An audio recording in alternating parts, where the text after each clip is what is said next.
Welcome to Sisflix, the podcast where we won't judge you for talking through the movie. Sisflix are the movies you laugh at, yearn for, and overanalyze with your girls, significant others, and now us. We are your hosts, Paola and Nadhya, two sisters and designers who discuss chick flicks we hate to love, tropes we love to hate, and all of the aesthetic choices in between. Join us as we break down our favorite movies together.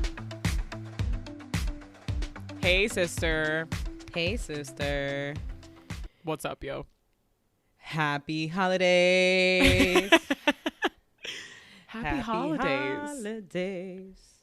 Happy holidays. Hey, everybody. We are definitely in the thick of the holiday season. The holidays can be tough. There's just so much going on at the same time. The end of year, people are trying to wrap things up. Everybody's trying to end the year on a high note.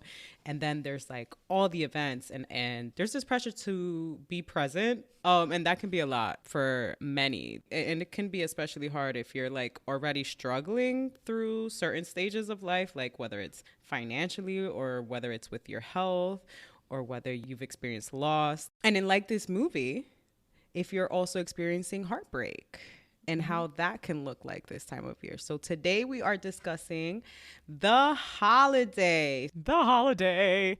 Guys, you voted for this movie on our social accounts. Thank you so much. This was the favorite by far. I mean, we had the runner-up was, and I was surprised, runner-up was Little Women. Ooh, I love that. Second runner-up was Love Actually. So that would have been fun because it's very problematic. So we would have loved to talk shit about that. That would have been fun to tear apart. And one day we just might, just for our entertainment. Man. So thank you for everyone who voted. The Holiday won. And I am so glad The Holiday won because I feel like it's just such a wholesome movie and very unproblematic, actually. And it is a movie that loves movies. I could not possibly catch all of the other movie references that are made in this movie just because my encyclopedia of movies is not as vast as people who are professionals in the industry. Oh yeah, we're still movie babies. We're movie fetuses and we are building up slowly but surely. So the references that I did catch made me very, very happy. I think it's also a movie that loves rom-coms, a movie that respects rom-coms. And that makes me even happier to wrap up our first calendar year of podcasting about movies and chick flicks and giving this genre a once over with a critical eye. And with a little love and tenderness and taking it seriously as it deserves to be. If I am not mistaken, this episode is actually going to release on our 3rd month anniversary of starting this podcast. Ooh. Our first episode was posted September 20th, and I believe this is going to be released December 20th. Wow. So whoop whoop. Merry Christmas and happy 3 months, baby. Happy 3-month anniversary. It's like we're dating in high school. It's almost serious. That's exciting. I mean, we're still pretty new to this. And to everyone who has responded to our survey, you can click on the bio site link in our bio on Instagram, and that'll take you over to a set of links where you can find our survey. It should really only take you 5 minutes to fill out, less than that, honestly. And it's just a survey that helps us learn a little bit more about our audience and more about the type of content that you consume already and the type that you would want to consume, hopefully from us specifically. So if you could head over and fill that out for us if you haven't already. And for those of you who have already, you guys are the fucking bomb diggity. You're fucking great. For those of you who left emails to get a little Six Flicks treat, expect an email in your inbox in the next couple weeks as we coordinate that with you. In the meantime, thank you so, so much. Now that we're wrapped up on a little bit of our updates and our housekeeping. Ooh, like a real podcast. Yeah, let's get into it. Let's talk a little bit about this movie, yo. So The Holiday, also known as A Vacation in England, was released in 2006. It was written and directed by Nancy Meyers, who is a prolific rom-com screenwriter and director. It stars Kate Winslet as Iris and Cameron Diaz as Amanda, Jack Black as Miles, and Jude Law as Graham. The film was written specifically with these 4 actors in the starring roles, which is super cool and really fun. And Nancy Meyers actually wrote the screenplay for the Lindsay Lohan Parent Trap, the Father of the Bride movies, Something's Gotta Give, and It's Complicated. And those are just like a handful of movies that kind of summarize her long and very prolific career. I had a phase where I watched Something's Gotta Give every couple weeks. I did not know that. Ariel was making fun of me. He makes fun of me till this day because he says I love watching like old people fall in love. And I really do, because it was Something's Gotta Give for such a long time, and It's Complicated. Like, they were part of a rotation for a while.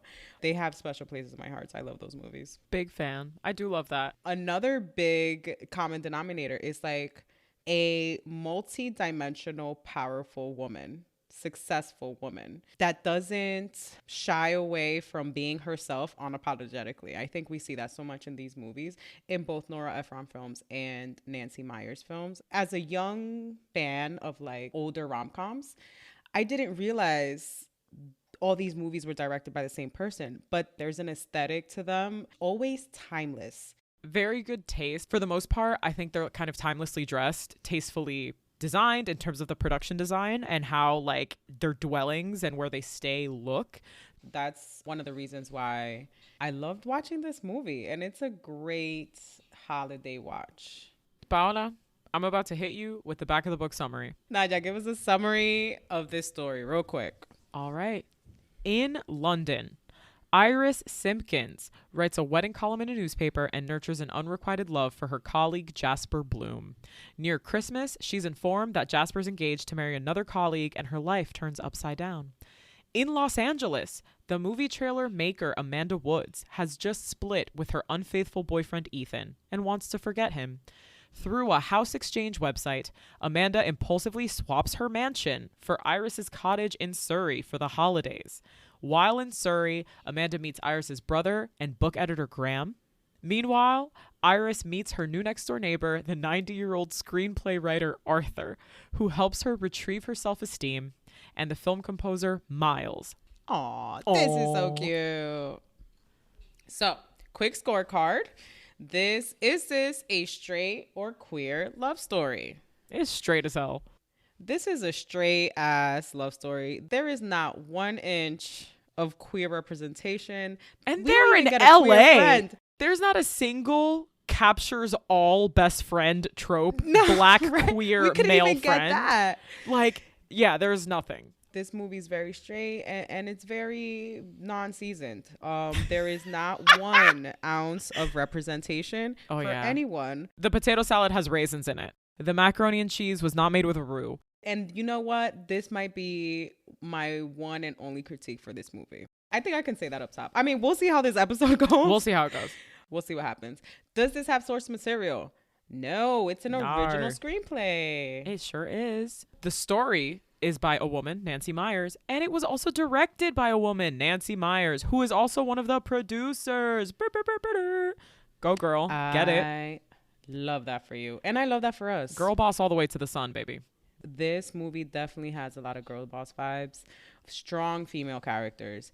Just like we were saying before, not only strong female characters, strong, well-rounded, know themselves female characters. And don't we love that? We sure do. And what is the trope? Oh shit, what is the trope? My biggest one here, because it's not like this isn't a friends to lovers, it's not an enemies to lovers. This is like full Princess Switch life swap. Minus pretending to be somebody else. Correct. Right. Not pretending to be somebody else, but literally like taking their place where they live, their physical place. They experience such different lives from each other and then are able to switch and like see how the other side lives. Paola added on that you get some unrequited love and emotional unavailability, which you totally do. Iris is our unrequited love gal. And Amanda is our emotionally unavailable gal. Some of us have been both of them. And we'll understand their predicaments in the movie. Another fun aspect to the life swap trope is that you see how the other pulls from this new environment and takes advantage of things that the other one didn't, right? Or like appreciates her surroundings more than the other one did. For sure. You know, I mean, it's not grass is greener on the other side, but maybe it's just like take yourself out of a situation to kind of see it from the outside looking in, to kind of put yourself in a place where you're experiencing a different environment that can maybe inspire a different side of you or can teach you new things. It's like the best way to do a life swap for sure. And I think that feeds into a fantasy that tons of people have. Like, even as I was watching the movie, I put myself in Iris's cottage in England or whatever, this like gorgeous isolated cottage. And I'm like, bless, put me there for 2 fucking weeks, hand me a stack of books, take me to the grocery store exactly 2 times, and make sure that I have internet access. Baby, ain't no one gonna hear from me. Like, we're in there. It is curled up under a blanket. We are reading all of our books. The TBR will finally see the bottom. Paola saw my TBR this week, guys, and I'm embarrassed, but whatever. I was excited about your TBR. I mean, it's just, there's lots of hope in your TBR. Oh, okay. And I'm hopeful for you. I'm the most optimistic version of myself when I walk past the little free library 2 blocks away from my apartment. That is when I am my best self, okay? Because I'm like, I'm absolutely going to read this book. No, the fuck I'm not. And I need to know that. Anyway, you know, who among us hasn't thought that if I was just airlifted out of my current circumstances and placed somewhere else, I would be a better version of myself. I can be, oh my God, seriously. That's a fantasy that they tapped into with this movie for sure. So, let's fucking get into it. Let's go. This is such a good chick flick. It really is. It's really good.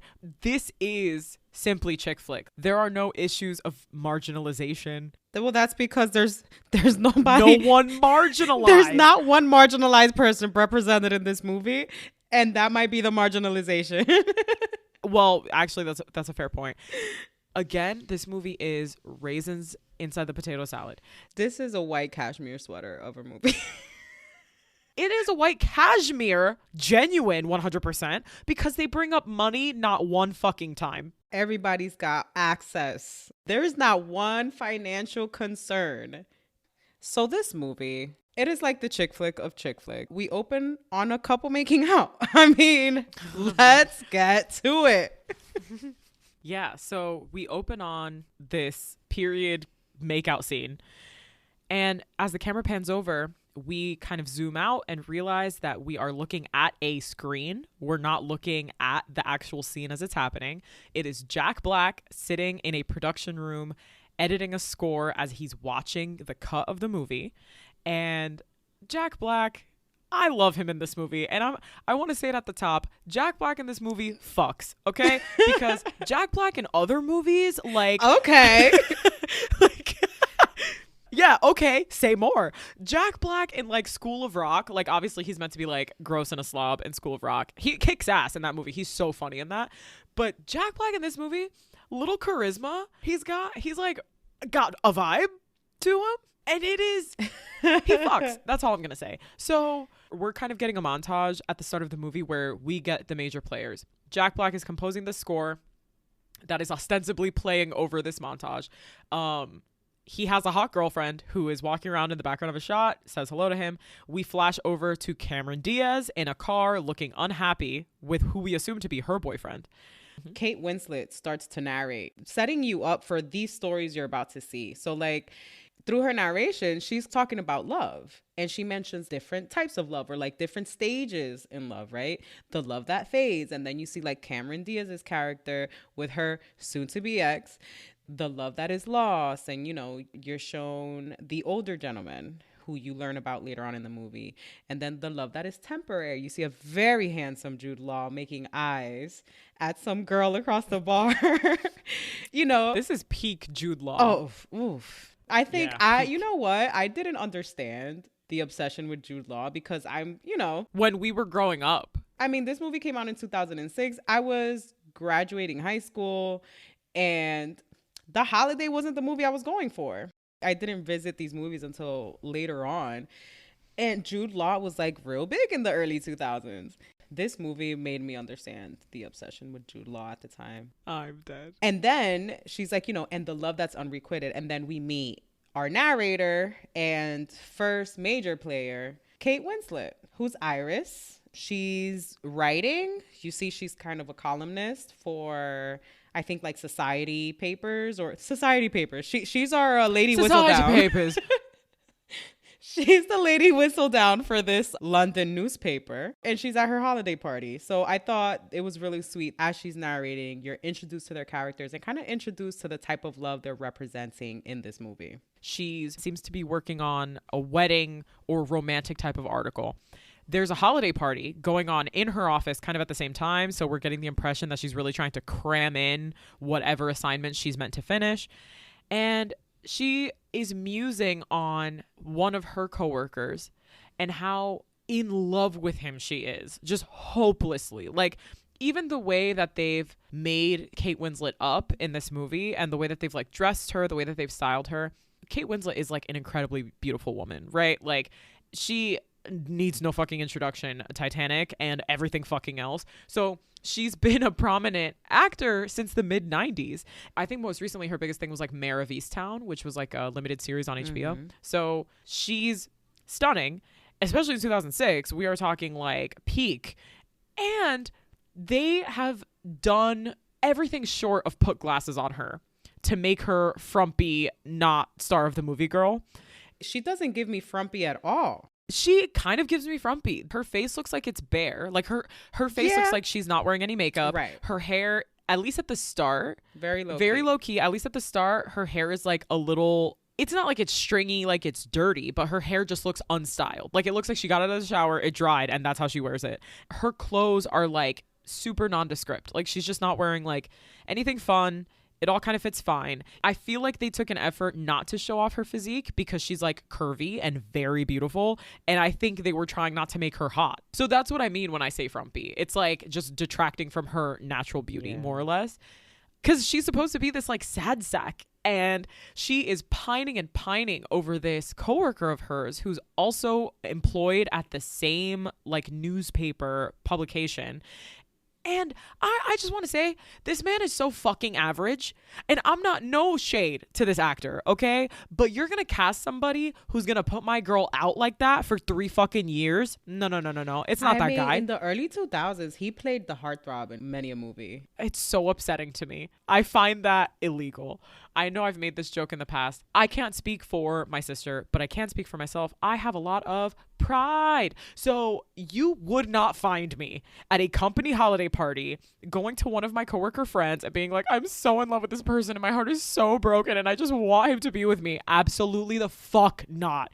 Could not be me. But that is what Kate Winslet is doing. She is the character in this movie who matters. So as she's talking to one of her coworkers, her friend is like, I've never noticed how pathetic you are.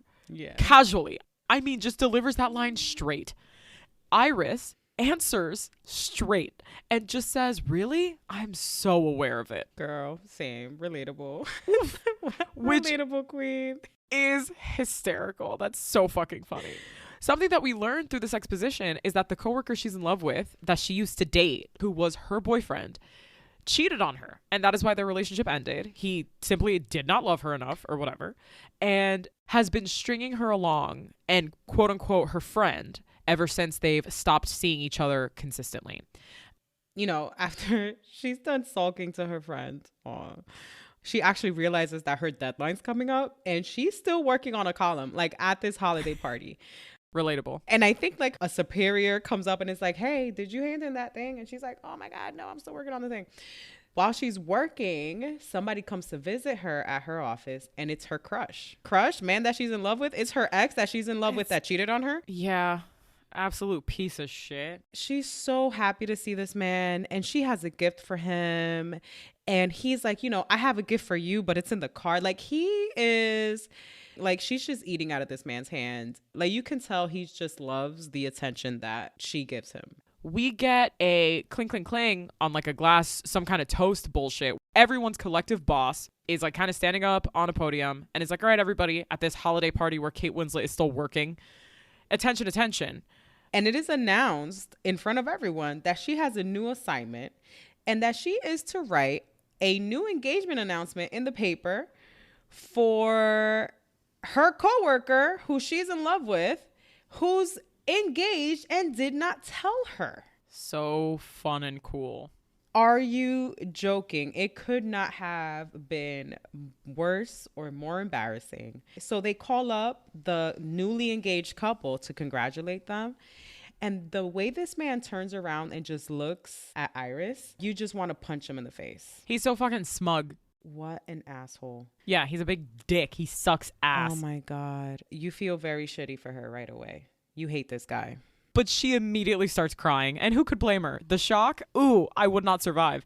And she just steps away, heads home because, ooh, I think the party's over. She heads home. It's dark. It's snowing. It looks gorgeous. To the coziest, most fabulous looking cottage to ever be a cottage. And Paola has a little bit of info on what we learn is called Rose Hill Cottage in the movie. So this cottage is freaking gorgeous. It looks like it's been there for 100 years. But this cottage was actually built for the movie from scratch in a field. It was erected in 4 weeks, like down to the landscaping and the gardening, like literally made to look like it's been there for at least a century. The only thing that gave it away is the beautifully, impeccably designed kitchen for this super small home. The whole thing was filmed in a town called Shear, England, which is a small village that literally has like one church, a handful of pubs, a handful of shops. And this is like a popular filming location. Other films that were shot here are Four Weddings and a Funeral, Bridget Jones' Diary, The Wedding Date. Like, it is such a little quaint town that anytime you want a cute town in England, this is the go-to. You can actually visit. And this town is like less than an hour train ride from London. That's so fun. Isn't that kind of cool? Yeah, I love that. It is a really gorgeous cottage. It's just the vacations one could have there. I mean, the holiday. Am I right, ladies? Seriously. I mean, this is the holiday highs. Anybody who loves this movie, like, you wish you can just stay at this cottage for at least a week. I mean, just gorgeous, gorgeous, gorgeous. So then we cut to Amanda, Cameron Diaz's character. And I think it's hilarious. It opens up with like a guy waking up on a couch. So you know this guy's in the doghouse. Like, he goes and knocks on a bedroom door and automatically starts getting shit thrown at him. A shoe flies out of this room and he ducks it wisely. Hilarious. You find out that he is suspected of cheating on her. And let's keep it real, he probably did. Totally. And he's an asshole. I mean, you can tell by this argument, he is just blaming her for every single thing going wrong in their relationship. And I will say, okay, this is what I want to say as I was watching this scene. Even a broken clock, you know what I'm saying? And men are broken clocks. They are right only twice a day. But his thing is like, kind of like, you're so closed off, you could never fully be yourself with me. You could never be fully emotionally available. And I don't like using that as a point of like, so that's why I had to cheat on you. No. That's not what I mean. But sometimes I think people call shit out like that. That is objective, like, can be true.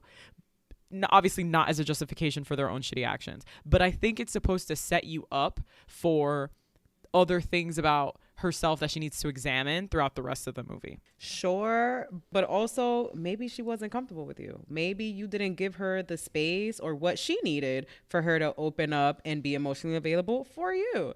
So that's where it irks me when there's like one person in a relationship, or for example in this situation where it's just like, oh, you like, nah buddy, it takes two to tango. So they're full-blown argument going across the house. He runs downstairs. They're yelling across the house.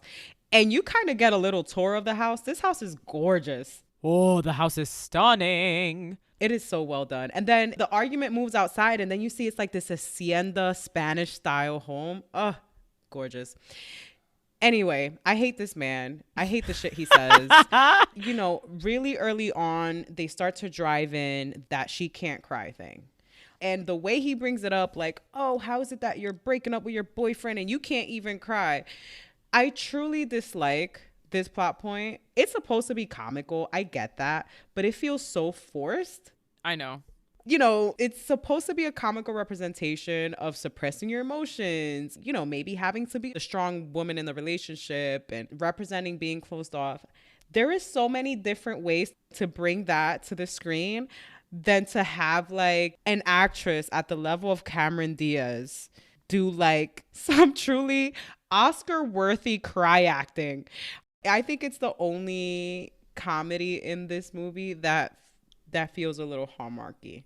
There were different ways to bring that aspect of the character aside from like squeezing your face really hard to try to get a tear out. Like, what? Who cries like that? It was like a person who doesn't know what crying is. They were like, wet stuff's supposed to come out of your eyes, so then they squeeze their eyes real tight. Eventually, you know, she's on this guy about admitting that he's cheating. And you can feel the shit coming. Like, he did that shit. He admits to cheating with his receptionist. When I tell you, he says, she's young and in love with me. And the way that he said this, like, it made me gag. I can't. The toxic masculinity represented by this man. And to my relief, she punches him in the fucking face, because what else can you do with this specimen of a man? Punches him in the face. Yes, thank you very much. The funny part here is the gardener watching all of this go down. And as soon as he admits it, the gardener's like... That man shakes his head like, you done fucked up, buddy. Pobre güey. My girl comes back in the house. This is very relatable. Like, she's done with this bullshit interaction and she just comes in the house and is like physically releasing. She's physically releasing anger. She's physically releasing this frustration. She's like, stomping around. And then what I think is her assistant walks in on this and it's like, are you okay? Her assistant is fucking Catherine Hahn. Young, hungry. Like, you put Catherine Hahn in something for 30 seconds, shame on you. But that is exactly what they did in 2006. And then who else is there in 2006? Fucking John Krasinski. Oh my God. Everyone's boyfriend for like a decade. I love John Krasinski. Same. He did a lot of side character stuff in the early 2000s. It made every movie better. Start seeing a trailer playing. And it's a movie with Lindsay Lohan and James Franco, narrated by like the 90s trailer voice that we've all come to know and love. And as we said before, Lindsay Lohan got her start in a Nancy Meyers movie. Oh, yeah. So I read that Nancy Meyers pretty much called in a favor, like, listen, you got to thank me for your career. So I need you to be in this for 2.5 seconds. Mm-hmm. So that was funny to see Lindsay Lohan and James Franco be in a movie trailer in this little snippet. So here's where we learn that Cameron Diaz's character, Amanda, she is a movie trailer creator. She owns a movie trailer cutting company. And that's something that is definitely still significant today. Like, we absolutely still consume trailers, but I think trailers for commercial TV consumption, like as advertisements and commercial breaks on TV shows, were so important literally up until social media and like streaming kind of phased out regular cable TV. So her having a lot of money from this business and being very successful makes a lot of sense. One thing that Cameron Diaz does when she can't cry is she gets like this chest cramp. Is it a chest cramp? She says it's an esophageal spasm. So it just seems like her body gets the emotion out in one way or another, and it happens to be this esophageal spasm. It's a good representation of showing like you might not be crying, you might not be expressing yourself emotionally, but your body is keeping count and it's going to do it one way or the other. For sure. And in this way is this esophageal spasm. Mm-hmm. And then she expresses that she needs to take a break. She goes into this rant about stress and how stress affects women, how it causes premature aging. Mm-hmm. And then she's like, I need to take a break. Her colleagues just straight up laugh at her. Like, obviously, this woman has never taken a break. And she goes into saying, like, how there's a study that if you're a woman over 35, you're more likely to die in a terrorist attack than get married. Like... And right after this rant, we see her in her office. She starts checking for vacation rentals.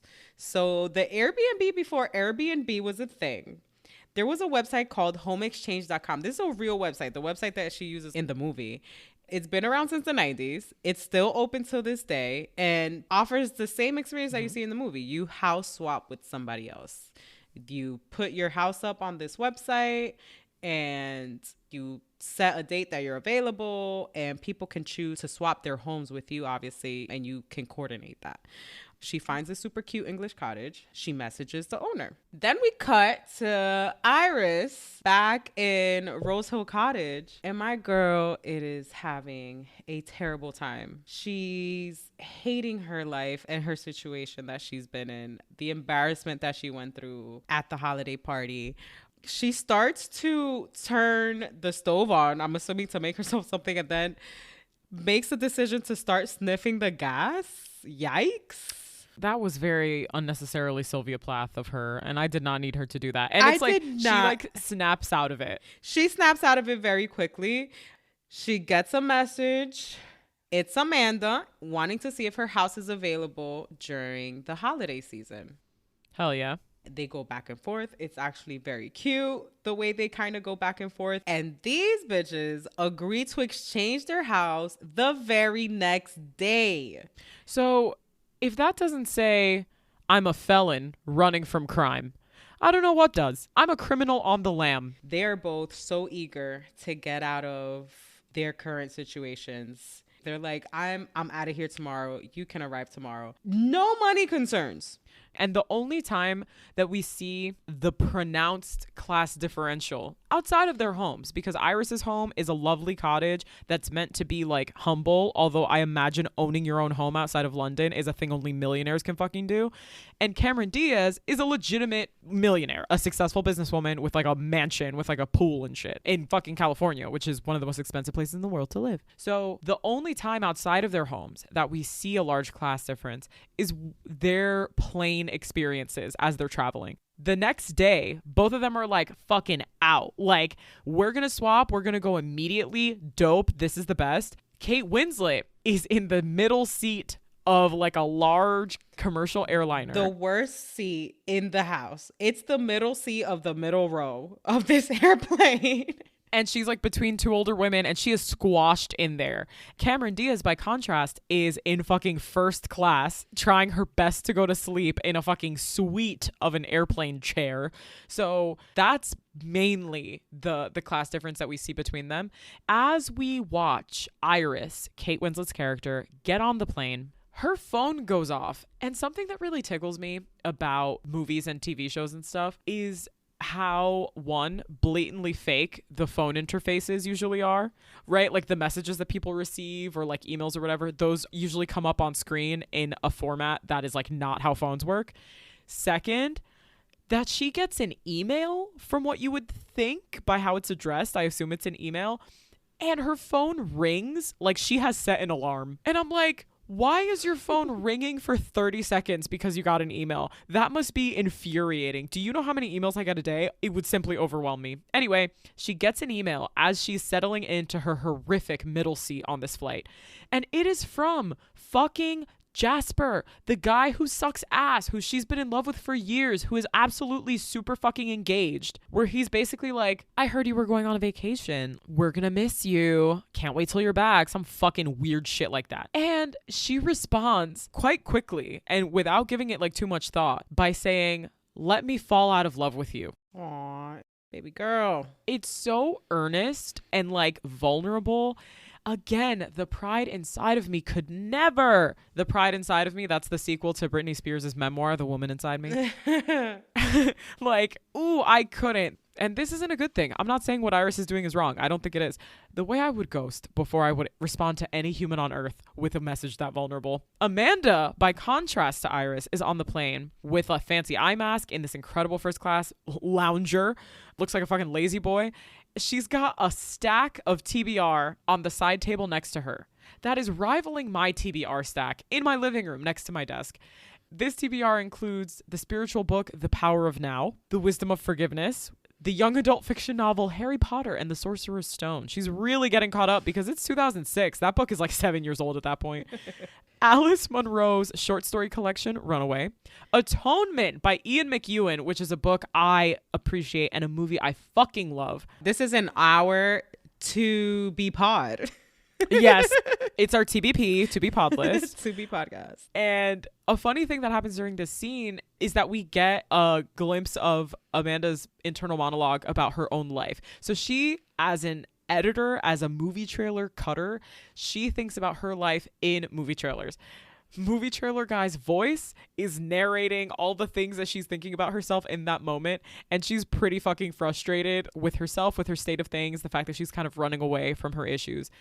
I mean, Cameron Diaz does a whole lot with her face in this movie that I don't know if she necessarily needed to do, but you know what? She was there. She met the assignment. She does a good physical comedy. I mean, and I don't know that we think physical comedy when we think Cameron Diaz, but if you think back to like her film repertoire, like, I mean, she was my first girl crush in The Mask. The Mask. Oh my God. Gosh, And Panic.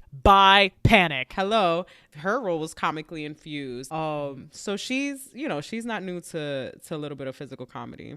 She is not. We cut over to Iris, who is fully in LA. I mean, she is walking around this house like she ain't never been nowhere before. My thing is like she's driving to LA and it's Winter Wonderland playing and it's like palm trees and like sunshine. And then she arrives to this fucking gorgeous house. And now is when we get a tour of this house along with Iris. This house is peak Nancy Meyers aesthetic, like timeless, light and bright, modern, comfort. Like it's such a good balance. And you see this so much in Nancy Meyers movies. And it's always light furniture. It's always light colors. There's this timelessness to how her characters live. So something I read is that Nancy Meyers frequently works with the same production designer. So the production designer for this movie and many others that she's written or directed or produced as well is John Huttman. He has worked on the Father of the Bride movies. He has worked on It's Complicated. So the consistency in her aesthetic, I think, is also due to the consistency in the people on her team. It really comes through. And the kitchen in this house, this with the dining table as the island, like the center of the home. A stunning kitchen. That's goals. Nancy Meyers' living spaces are goals for my personal living spaces. Kate Winslet acting like a regular woman who's highly impressed. Like, this is me. This is me arriving to an Airbnb and going to every room like, oh my God. The funny part is like in every room, she kind of lingers a little bit until she gets to the gym and is impressed, but like quickly she's like, ha, and then leaves. She ain't touching the gym. Can relate. Then she jumps on the bed because it looks heavenly. Also, can I just say, the fact that these women have swapped homes within like 24 hours, do you know the way that I'd have to burn my apartment down before I let a stranger stay here without me? Yes, but one of the things they mention when they're emailing back and forth, like one of the things she says, like, oh, I'm very neat, I'm very clean. I'm sure Amanda has a cleaning service. While she was going through her rant, she had somebody cleaning her living room. They kind of covered that in the beginning because hell no. They're adult women that live in their own spaces. They're, they don't have dogs and husbands and kids fucking wreaking havoc, running amok. Okay. Fully in contrast to Iris's arrival in LA, Amanda is arriving outside London, where this gorgeous cottage is. It is snowy. She's asleep. The car that she has hired to drive her up to this cottage has stopped. The driver says he can't drive the rest of the way because the road is too rural, too snowy, it's not paved, and his car will get stuck if he keeps driving. So he has to let her off there. Bye, bitch. I don't care what happens to you. You could get fucking murdered. Not my problem. And she has packed, I don't know, enough for 6 months, maybe. Because when I tell you I went away when I was in college for 3 months and I brought 2 suitcases with me, and this bitch has 2 big ass suitcases for a 2-week trip. I'm like, did you pack every hat you own? Like, is there a body in there? So I don't know where she thought she was going. She's got her stilettos on. And you know what?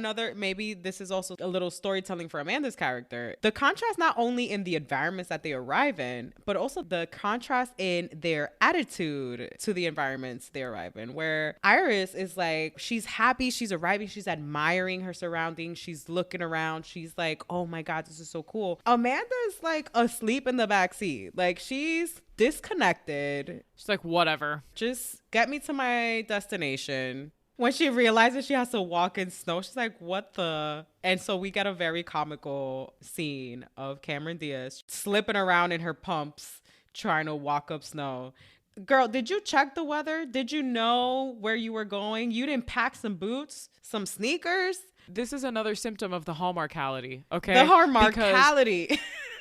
Because big city woman cannot arrive in sensible shoes. Big city woman wear heels. Big city woman, she doesn't have regular toes. They're shaped into a point. What the fuck, my man? Wear a simple pair of boots. Also, okay, I'm exposing myself a little bit here.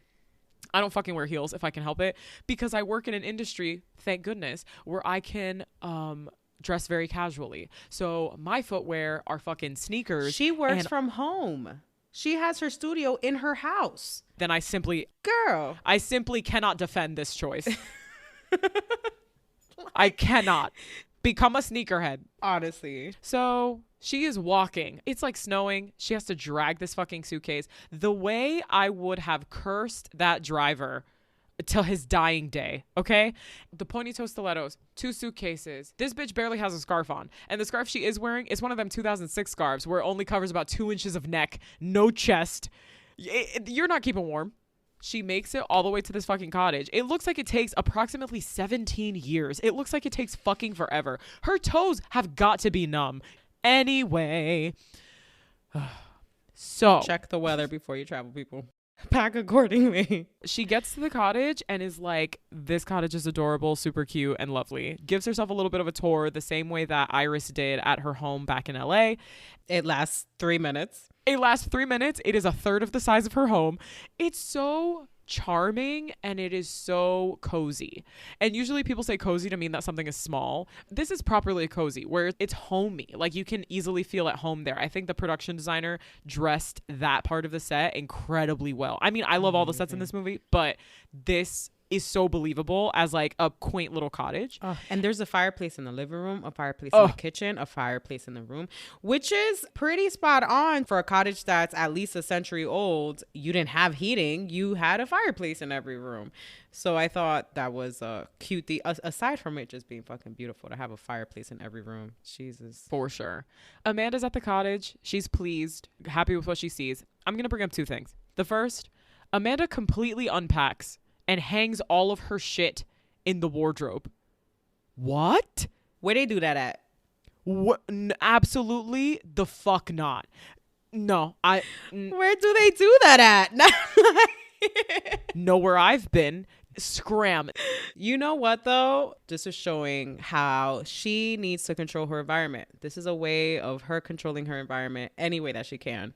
The second thing that I want to say is Amanda comes across a gorgeous, fuzzy little dog. Iris has left her fucking dog. Where they do that at? Where they do that? This wasn't part of like their little chat when they were going back and forth. Like, oh, and by the way, my dog's here.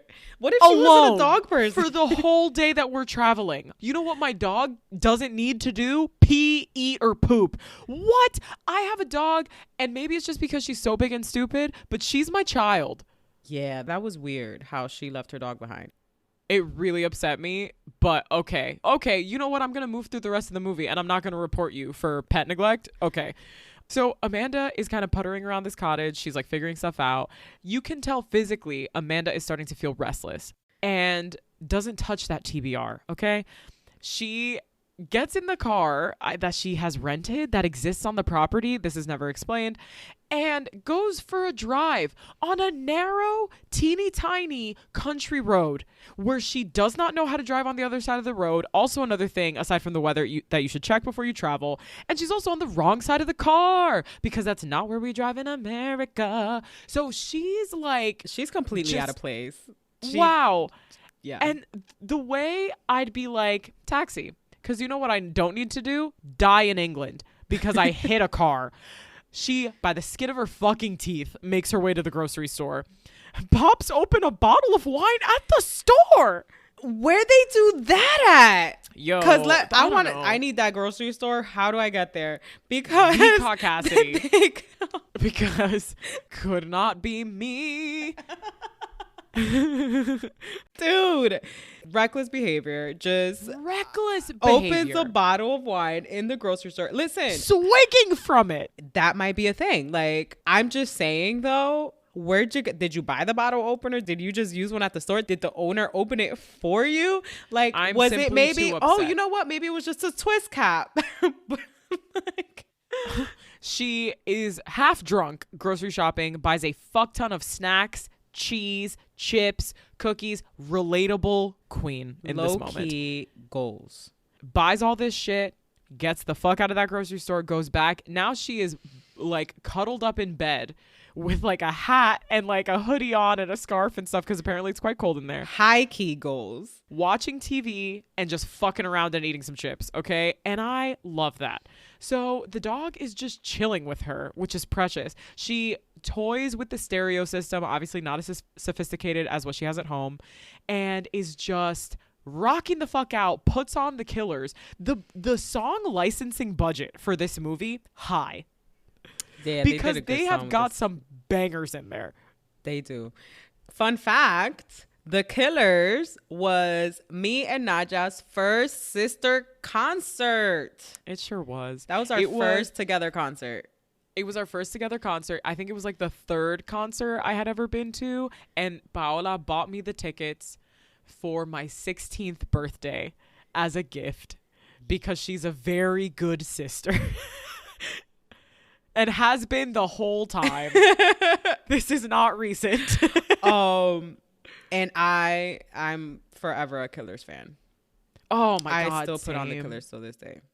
We cut back over to Iris in LA, and she's doing kind of a similar experience of like, who am I living in this place? What do I do when I'm here? What is she doing? She's swimming in this incredible pool. Amazing. She gets a visitor. Unexpected visitor is the character of Miles, who is played by Jack Black, who we saw briefly at the top of the movie with his girlfriend. He is a composer, some kind of like score dude working on movies. And they have a little flirty moment. Well, it couldn't be a flirty moment. His girl was in the car. Apparently, this time of year in Southern California, there's like galish winds and something gets in her eye. He tries to help her get the thing out of her eye. So it becomes like a bit of an intimate moment where you're kind of like, oh, okay. You know, they're letting you know something's going to happen with these characters. She's like, look, I don't really know you, so I'm going to check with Amanda to make sure that I have the clear to like give you this stuff that was her ex's. He went to pick up her ex's laptop, the toxic masculine guys. He's like, all right, well, just, you know, give me a call. Let me know. He leaves. You know, he's like a cute, sweet, funny guy. You know what? He's definitely got a charm about him. There's always something about the funny guy. Listen, you guys could get it. Y'all don't need to be that cute when you have a good sense of humor. So next we see Iris is jet lagged. She's yawning. She's exhausted. She looks at her clock. It's like the afternoon. So she's trying to like rest, but it's bright as shit outside. My girl finds a button on the nightstand that brings down these blackout shutters automatically. We cut to Amanda, who is also jet lagged. On her end, it's nighttime and she's wide awake. She can't sleep. For her internal clock, it's at the afternoon in LA. So middle of the night, she's wide awake and she hears banging at the door. I mean, the way I would be terrified. Matter of fact, the way that I would just ignore this. Like, I'm here by myself. I don't know anyone. There's nobody to call. I'm not opening the fucking door. That door, I'm going to just ignore the shit until it stops. Pretend it's not there. I would, in this situation, this won't be my end. Absolutely not. But she's braver than me. She is braver than the both of us. And she ends up going to the door. And it's no other than fucking Jude Law. So, of course you let him in. How can you not let him in? Look at that face. She lets him in, finds out this is Iris's brother. You know what? This could have been the beginning of a real badass true crime situation. But luckily we're watching a chick flick, and these characters, you just know that they're destined to love each other, because how do you not fucking fall in love with Jude Law? So his name is Graham, and he's supposedly very drunk. The cutest drunk you've ever seen. He asks to use the bathroom. She comically tries to put herself together, like she had her pajamas tucked into her socks. She's like pulling her pajamas out of her socks, fixing her hair. I don't know why she's trying. She's in her pajamas and she's Cameron Diaz, whatever. He asks if he can stay the night because it's what his sister would usually let him do when he goes out to the pub and drinks too much. I mean, sure. I mean, she was pretty, she really kind of just took his word for it, I guess. I mean, again, Cameron, Amanda, where do they do that at? After a little bit of banter back and forth, they say goodnight, right? He's going to sleep on the couch. He knows one thing, though, for his credibility, he knows where everything is. He knows where the sheets are. He knew where the bathroom was. He knew where she can find the extra blankets and pillows. Okay. I mean, so you've obviously been here before. Fine. Gets him situated with some bedding so he can sleep on the couch. And she goes to say goodnight. He goes to say goodnight and kisses her on the lips. He's also very drunk. Dike. And obviously there was something in that, because my girl Amanda's like, oh, wait, hold on. Let's try that one more time. She's not drunk enough for this. And the way my girl stumbles at that second kiss, girl. You're a mess. Is this the episode that gets Paola sent to Horny jail? Hold on. I need a minute. I need a minute. Yeah, no, I take it back. This is the episode that gets Paola sent to Horny jail. I thought Red, White, and Blue would be a lock on both of us. But you know what? This one is doing something to Paola's old lady brain that is just... The way this man grabs her face. I'm dead. Kisses her eyelids. Girl. Horny jail. Melt. Population Melt. You. Panties off. Come chase this waterfall. This is divorce papers being sent to your door. Whew. The peak Jude Law. I get it. Rightfully so. She suggests that they should have sex. Cause hello. They're off, baby. Hello, what are your alternatives? We ready. So and he just looks at her and she's like, I'm actually serious. And girl, me too. We're serious. You're so wild for this. Next morning, she's trying to seem very casual and cool and disconnected to the point where she has to specify, I'm not even sure I fall in love the way other people do.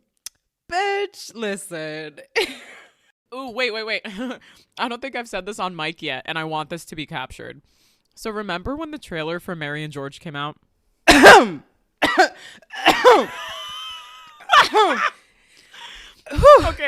Okay. That means that she does, dear listener. And there's one point in that trailer where they capture Julianne Moore saying, the king is so cockstruck. Because the whole plot of this is that King James is obsessed with George Villiers, who is played by Nicholas Galitzine, who has cockstruck us all. So... So Paula and I decided that cockstruck is the new or old because this is supposed to be, you know, many, many hundreds of years ago, cockstruck is the new dickmatized. So I think we can infer that our girl Cameron Diaz is cockstruck. Girl. Yes, Amanda. We are cockstruck. Done. The man can't find his contacts and puts on glasses.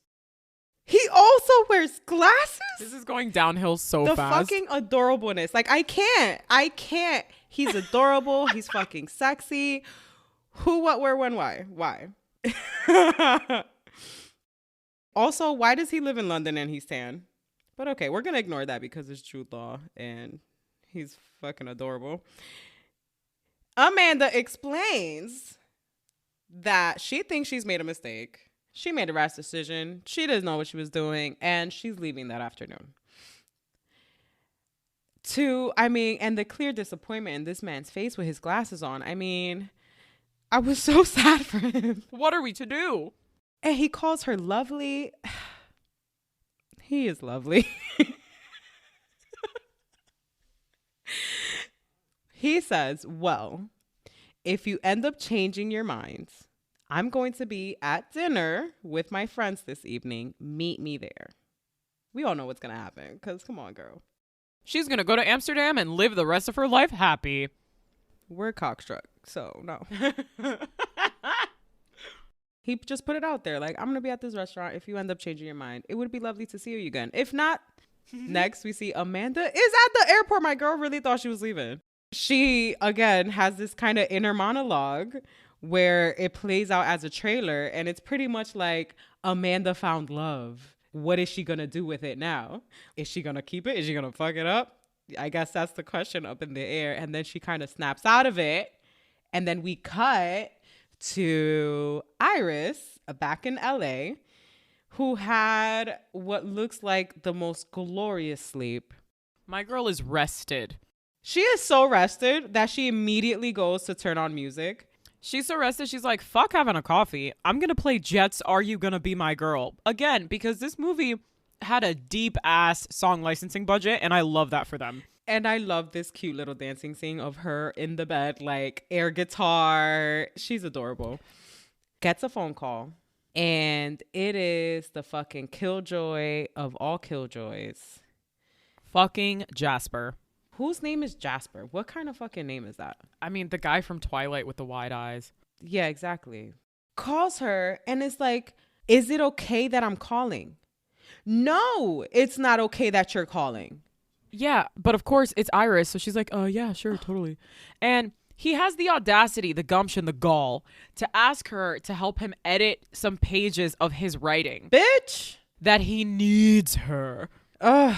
And of course, because she's Iris, she agrees. First of all, this is cockstruck, okay? Whatever this man has done to poor Iris is cockstruck. Because who knows what happened behind closed doors. My girl is down bad, down horrible for this man. I'm not judging her. I just feel bad for her. I'm not judging her. Yeah. Been there, baby.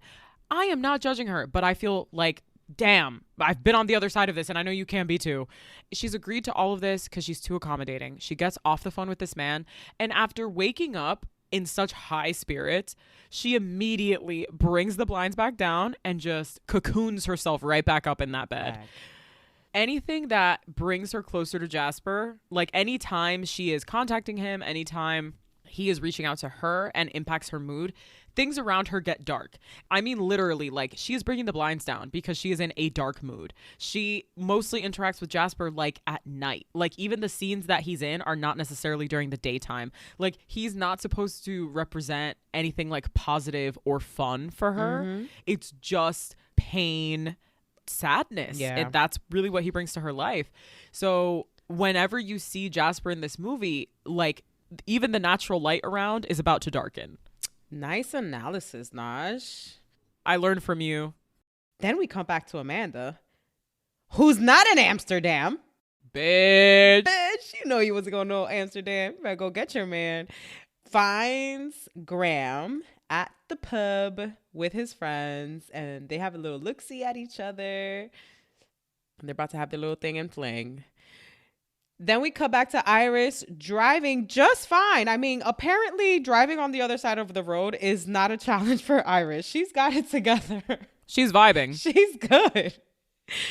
She actually comes across this cute little old man. She recognizes him from seeing him walking with the caretaker earlier in the movie. We never see this caretaker ever again. For the rest of the movie, he's caretaking himself. She falls into a ditch and dies. Iris kind of takes this place of the caretaker. I don't know if it's because she builds a friendship with him and then like maybe he decides he no longer needs the company of a caretaker. But anywho, we don't see her again. Iris finds him kind of disoriented, pulls over and offers to give him a ride home because she knows that he's her neighbor. Super sweet. I mean, I'm a big Iris fan. She is just a sweetheart. She gives him a ride home, helps him inside. She realizes that he's very alone. You can tell it's really just him and lots of medicines. And she realizes he's a lonely man. She learns that he is actually an Oscar-winning screenwriter. That's California, baby. Can't throw a rock without hitting an Oscar winner. I guess so. Shit. There's this little exchange where he takes credit for one of the famous lines in Casablanca. Here's looking at you, kid. He said that he's the one that added the kid at the end of that phrase. Fun fact, the line was originally in the script as here's good luck to you. And Humphrey Bogart's the one that switched it to here's looking at you, kid. So fun Casablanca reference again. Yeah, can you tell which movies we like? Pride and Prejudice and Casablanca. Like, could we be more consistent? I don't know. Also, like, that line is just... I say this to Nadja all the time. She does. Out of all the sisters and all the families in all the world, she says that shit to me all the time. We get this little cute definition of a meet cute, right? Which we know as when two characters who are destined to fall in love in a movie meet each other and how they meet, right? He kind of describes their interaction as a meet cute. She kind of takes a shining to him and invites him to dinner. Like, I mean, again, such a sweetheart. Like, think of all the people around you and who would like take their vacation and be like, let me take this complete stranger out to dinner because they look lonely. Iris is a queen. She is. And I think that that's why it's so easy for Mr. Jerky Asshole Jasper to take advantage of her because she truly just sees the best in people and wants to always be of service. And Jasper takes advantage of that at every turn. We see them at dinner together. Her and Mr. Arthur Abbott, they're kind of getting to know each other. And she goes into her situation, why she felt the need to get away from London and how she ended up in LA, and tells him the story about Jasper. A great line in this movie. I think this is one of the standout lines, I believe, where he's like, in the movies, we have leading ladies and the best friend. You are the leading lady, but for some reason you're behaving like the best friend.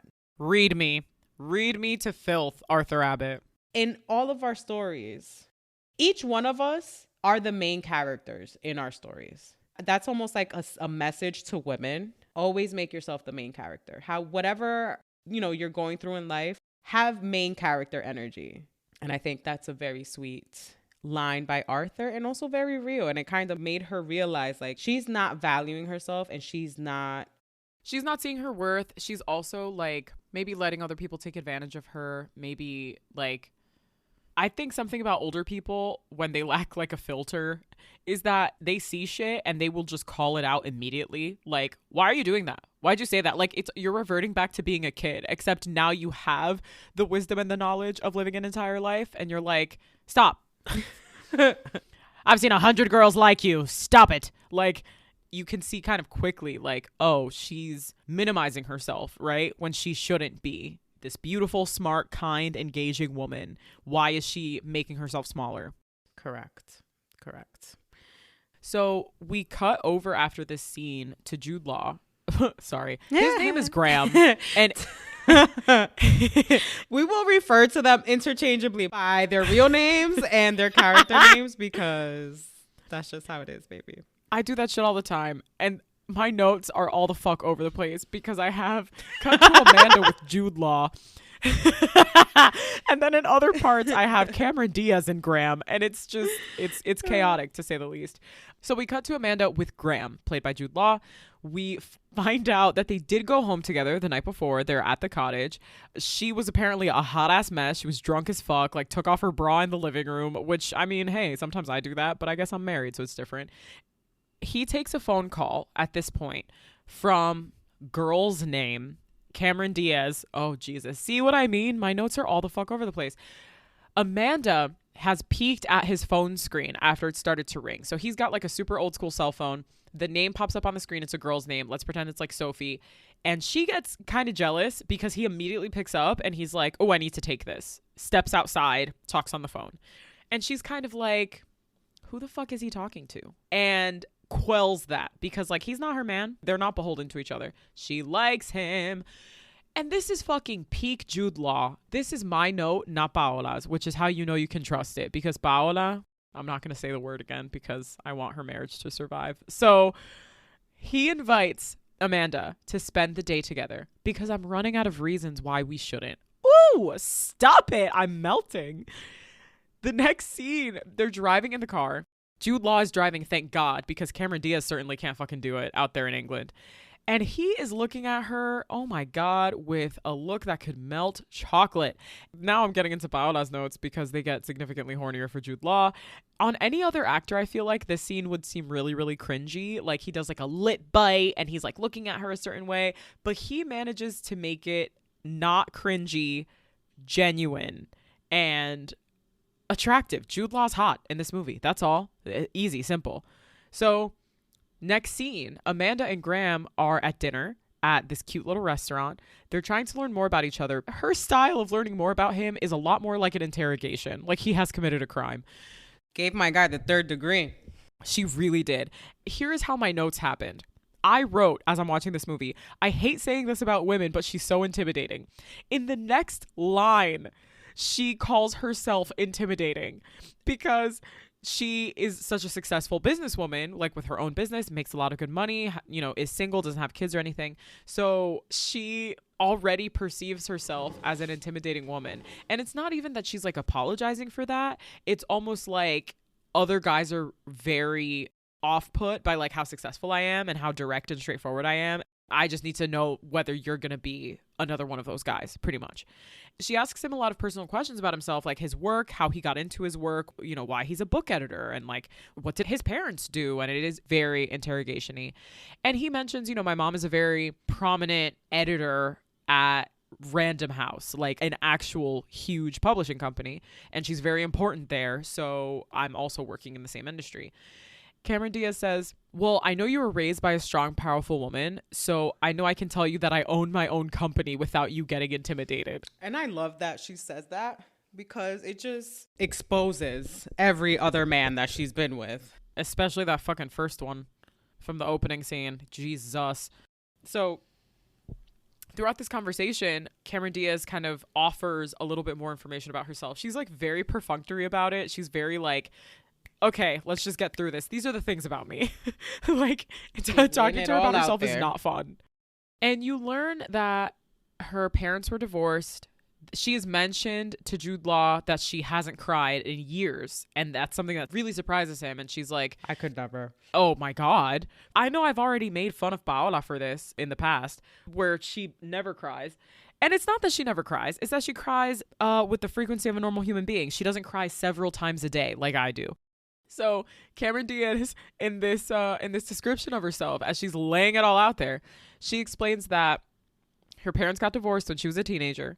She's an only child. The three of them were so super duper close. She never saw the divorce coming.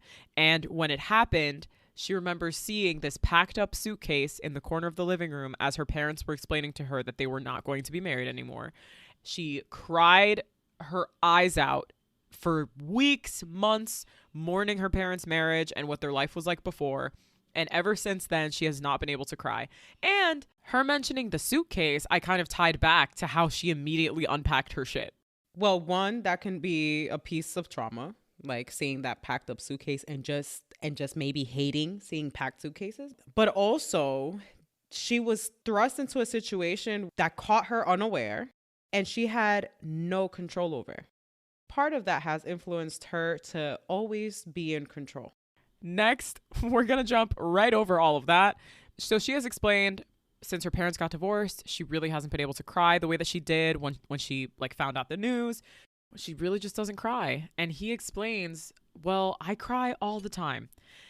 When I watch movies, I read a good book, I read a holiday card, a birthday card, I get good news, I get bad news. I weep. I simply weep. I cry all the time.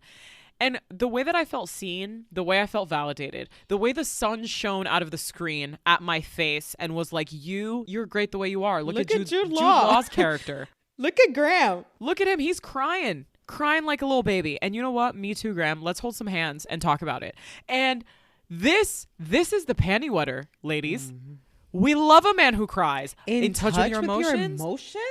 Love that shit. You feel sad and you allow yourself to manifest sadness. Oh my God. Incredible, amazing. You let it flow through you. You experience it. You let it pass. Wow. Like, is this a horny movie? No. Can we go to horny jail? Yes. Thanks, Jude Law. Thanks, Jude Law. Thanks for your service, for all you provide. After this, we get like a cute little montage of Graham and Amanda. Over their dinner, she gives him a bite off her fork, so intimate, of something green, and he makes a face where I am positive that does not taste as good as he makes it look like it tastes. Yeah, I'm not sure about that either. Because I'm like, that looks like a bite of boiled spinach. I don't know what you're making that face for. That tastes medium at best. Hey, maybe it's like truffle seasons. Okay. Anyway, they're acting real together. They're really boyfriend girlfriend. Listen, she's like casual, but like doing all the opposite of casual. It's Henry in Red, White, Royal Blue. Don't fall in love with me. You have to keep it casual. Anyway, you should come to England 2 weeks from now, and we should make love. Oh God. A question that I have, if we have any listeners who are filmmakers or who have been adjacent to the film industry, is filming montages weird? And I don't even know if montages are like in the script or if they're an editing decision, like after the movie's made and you kind of need to yada yada some stuff. Like, is it weird? Because do you have lines? Is the direction just like frolic? Like, what the fuck are you supposed to do? This style of montage feels cheesy. Right? Like, it's not like you're going through activities that they're doing throughout the day. It's not like you're seeing their love story develop like over a week. Like, usually when you're seeing a montage, it's like to compress time.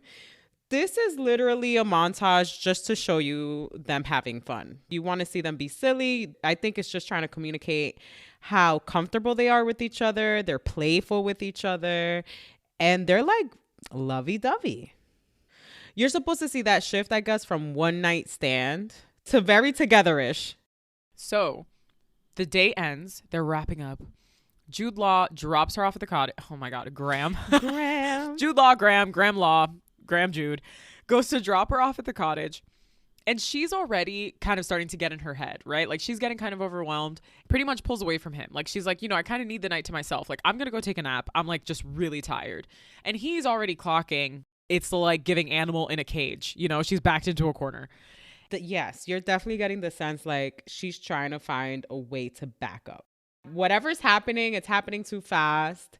And she says like, I'm not going to be here for that long. I only got a couple more days. And to her, it's going like 85 miles an hour one way. The bridge is cut off at the end of the road. There's no going anywhere from there. So she's like, how do I put the brakes on this? He's fully like afternoon delight. And she's like, no, I'm gonna go nap, Jude Law. Get the fuck out of here. You're gonna go nap, bitch. And leave Jude Law alone. No. She immediately regrets her decision, as we see later on. But before that, we cut to Iris. We cut to Miles arriving at Iris's, it's really Amanda's home, but Iris's temporary home in LA. He grabs a package from the doorstep. She opens up the door to greet him. Iris picks the package up, opens it. It's the editing pages sent to her by fucking Jasper. Fuck that guy. I love how Miles clocks that this is weird. Like the way she opens it and like reacts weird. I think he's an empath because he automatically senses her discomfort and kind of looks at her like, that was weird. But okay, I don't know you that well to ask about it. So let's continue. Dude, Miles fucks. I simply... It requires no explanation. Miles fucks. He's emotionally intelligent. He's risen all over. He's in tune. So, like, he is in tune. He is in tune. He's on the wavelength. He's feeling the vibes. Miles, priceless. She invites him in because she is hosting dinner. We find out that she is hosting a Hanukkah dinner for her dear, dear friend, the elderly neighbor, Mr. Arthur Abbott, and some of his also elderly former film industry friends. As she invites Miles in, she's like, hey, we're having dinner for Hanukkah. Do you want to come in and join us? And he's like, yeah, I guess so. Okay. Which I kind of love because it's a thing that would never happen in real life. The way you would have an excuse in your back pocket to avoid being invited into someone's home. Okay. But he's like, all right, sure. She walks him like back towards where the kitchen and dining area is. She takes the editing pages in their package and literally tosses them onto a side table. She does. And I'm obsessed. She's like, fuck this shit. This for another day. I'm having a good time. Ugh, fucking Jasper. They have a very cute dinner though. Their little dinner with all the filmmaker friends is very sweet. Miles just blends in. He just gets with the vibes. Miles brings the perfect energy to this dinner. It makes you love his character even more. Like, he's just down with the guys. He's just a fucking sweetheart. You know what? He is the male version of Iris. Aw. That's what I get. What makes them make sense. Like just a sweetheart, thinks of others, puts others' needs before his, and just interacts easily with people. And just wants people to be happy and comfortable. So we find out Miles is dating the girl that was with him in the car, and she's an actress and filming in New Mexico. So dinner ends. Old folk go back home. He's like, all right, guys, I think we should go back to our bedpans now. Like old people making fun of themselves. We're old. So funny. Dinner ends. The old dudes leave. She walks Miles to the door. So he gives her one kiss on the cheek, which is platonic. That's totally fine. And then they continue the conversation they were having before he went to leave. And they talk for like a couple more sentences. And then he like leans back in and kisses her again. And that's the one that takes like 2 or 3 seconds. And she's just kind of like, she's bubbly. She's just being sweet. She just receives. Like, she doesn't like judge. And he says himself, oof, I didn't mean to kiss you twice. And I didn't mean to linger on the second kiss. I love that so much.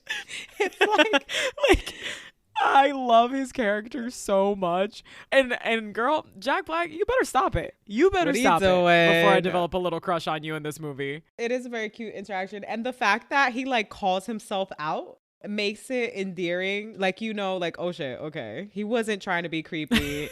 It almost gives me neurodivergent vibes where you're just like, you just did the thing that the impulsive thing.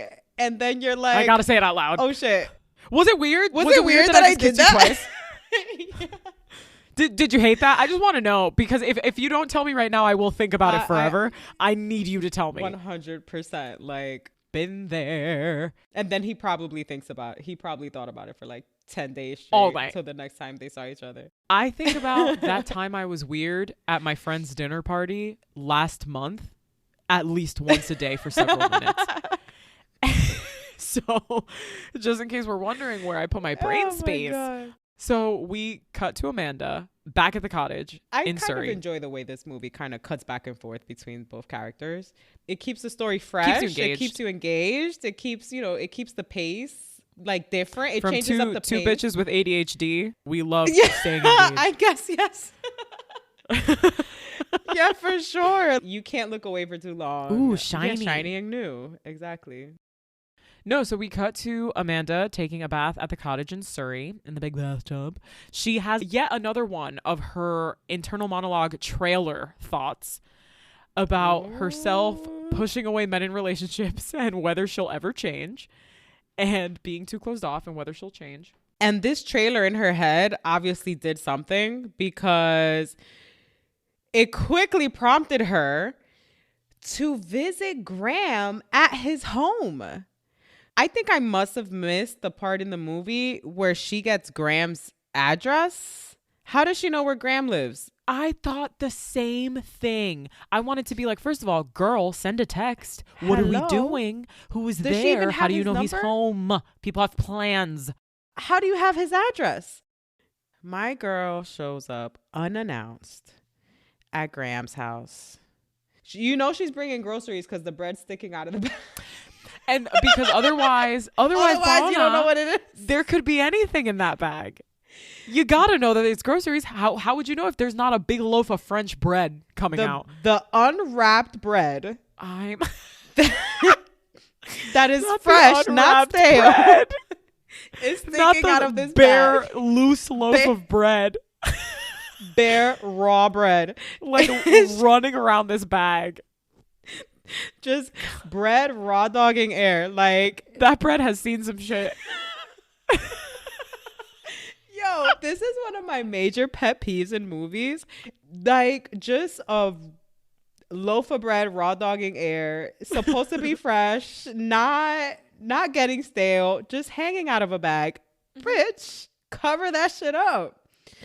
Anyway, so she arrives to Graham's, ready for a picnic. She's got wine, she's got food, she's got bread, she's probably got cheese in there. Ooh. Some jam. Don't even fuck around with Paola and some cheese and jam. I'll fuck up some cheese and jam. If you want the most cooperative version of Paola, you're going to show up with cheese and jam and entertainment I will do crackers. anything. Entertainment crackers. Specifically. And I'm in. What are we talking about? What are we doing? Are we watching something? And am I helping you bake? Am I helping you cook? Gouda, white cheddar, sharp cheddar, a fig jam, and an entertainment cracker, and she's yours for like 6 hours. 100%. Yeah, with me, it will is work every time. Yes, it will work. And for me, it's just a bunch of brie or several pints of ice cream. Same. That's the only way to follow up cheese and jam. With ice cream. You know, dairy? Wouldn't it be great if you had some more of it? What other forms of dairy can we try? I know we had dairy as cheese, but what if we had dairy frozen with lots of sugar? We've seen some raw dogging bread. We know that she has brought groceries. Jude Law opens up the door. How the fuck does she know where he lives? We'll never know. He is acting, he's like 5 super flustered. In this whole town, and she visited the other 4. That's true. And they were like, oh, Graham, we'll tell you where he lives. Jude Law is acting like he's got a fun little secret behind him inside of the he house. opens the door and is like panting, adjusting his shirt. Yeah. Like, that's what makes it sus. Like, he starts messing with his shirt or like buttoning his shirt, and you're like, oh shit, what the hell is going on? Like, what were you doing? There's like music on, and then like you hear like some dishes or something clanking around, and you're like, oh shit. She hasn't realized it yet. She's still going off about how, you know, she didn't know what she was thinking, and she should have invited him in that day, and blah blah blah blah blah, and she shouldn't have just shown up, but here she is. And Cameron Diaz is like, finally catches on after like 30 seconds. And she's like, oh shit, like you have someone in there. He just nods, like he doesn't even correct her. What we see next is a little tiny child, a little girl child, popping out from behind him in the doorway. It's a child. It's a child. And Cameron Diaz is like, oh shit. And a second child appears. Jude Law is a girl dad. He introduces them as Olivia and Sophie, who Cameron Diaz has seen calling him on his phone and just assumed that it was other women calling to get in touch with him. So are we assuming that they each have their own cellular device? How insane would that fucking be? In 2006. That's what I'm like. The only way it would appear as 2 different numbers on his phone is if they each have their own phone and they're calling him individually. Correct. And one of them is like 5. Yeah. So Okay, I just want to say one more thing. Obviously, once we meet Jude Law's daughters, we understand that he's a good father, right? Like, we understand he's killing this shit. How is he able to have all of these one night stands? Who stays with his girls while he be fucking? A babysitter. You just don't ever okay. meet the babysitter. Mm-hmm. Sí, claro. Okay. Well, you don't know how often he goes out. It could be once a week. It could be once every other week. But he at least gets, you can assume he at least gets a night a week, a night every 2 weeks. A touch of ye old puss. Excuse me? I'm so sorry. Bitch. So Jude Law has a precious fucking house, and it is decorated for Christmas, and it's so cute inside, and the girls want hot chocolate. And one of the little girls says that Cameron Diaz looks like her Barbie, which is so cute because Cameron Diaz is dressed to the nines. She came in her LA businesswoman realness. She's got her stilettos on. She's got a pencil skirt. She's looking belt good. Tucked. So Jude Law reveals that he's a widower and has been for 2 years. He is dealing with the loss of his wife while being a single parent to 2 girls, while also just trying to fuck sometimes because you get a little lonely and you get a little sad. I mean... Okay. That's going nowhere good. I don't know why. I don't know how. But these new details you learn about him. Nowhere good. Just up the ante. Why? Jail. Is it the woman? Is Citizens, it the motherly? Arrest. Jail. I'm just saying, is it the motherly instincts like ingrained in women where we're just like, oh, you're mothering and fathering and trying to keep it together, and a single mom who works too hard, loves her kids and never stops, with gentle hands and the heart of a fighter. I bet he does have the heart of a fighter. So the little girls reveal that they have a tent that their father helped them build, and she goes up to the girls' bedroom. All 4 of them decide to lay inside of this quote unquote tent, which is more of like a blanket fort that he's helped them build in their room. He helped them build a fort, Nadja. Oh my God. So one of the daughters refers to the 3 of them as the 3 Musketeers, which is something Cameron Diaz said earlier when she was describing her own relationship with her parents prior to their divorce. And so she kind of startles and she's like, oh my God, 3 Musketeers. So when they're at the dinner and she's telling the story about her parents and how they used to call themselves the 3 Musketeers, they cut back to Jude Law's face and he kind of looks down and it's almost like he gets pensive a little bit. Almost like it made him think of his daughters. And he doesn't mention this, but you learn later on in this scene that you're describing right now, that that's what he and his daughters called their little trio. That's really cute and full circle for Jude Law. And I think this is kind of also where you start to see him falling in love with her, almost like it feels destined to him. Ah, yes. 1 week and we are in love. When the little girl says, we're like the 3 Musketeers, they're all laying next to each other. After she says like, oh, we're like the 3 Musketeers, like Graham goes to touch Amanda's hand. I don't know, almost like an understanding, almost like I see you, like almost like letting her know he understands how much that means to her because of the story she told him earlier on while they were at dinner. There's this little sequence, there's this bit of dialogue later on in the evening where Amanda pretty much asks him like, why didn't you say anything? Like, why did you kind of keep that from me? I mean, one, they've not known each other for that long. And this is probably a very personal, obviously this is a very private part of his life, but he says this thing that all parents have to struggle with. And that is how to compartmentalize your life and how you're one person as a parent, you're one person as a lover, and how it's very hard to be both in a shared space.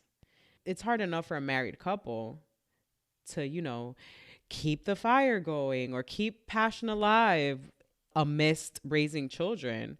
Even more so when you're a single parent and you're trying to, one, reclaim your identity maybe as a person, outside of who you were with your significant other that you lost, and then trying to figure out who you are now as an individual, not just as a parent. This little piece of dialogue always hits when Jude Law delivers it. He does it so well. And he's a parent in real life. And I think that really came through in his delivery during these couple of scenes, because you saw it felt so wholesome. It almost like he didn't have to act this out. Like, he is speaking earnestly. And that shows through in that sequence.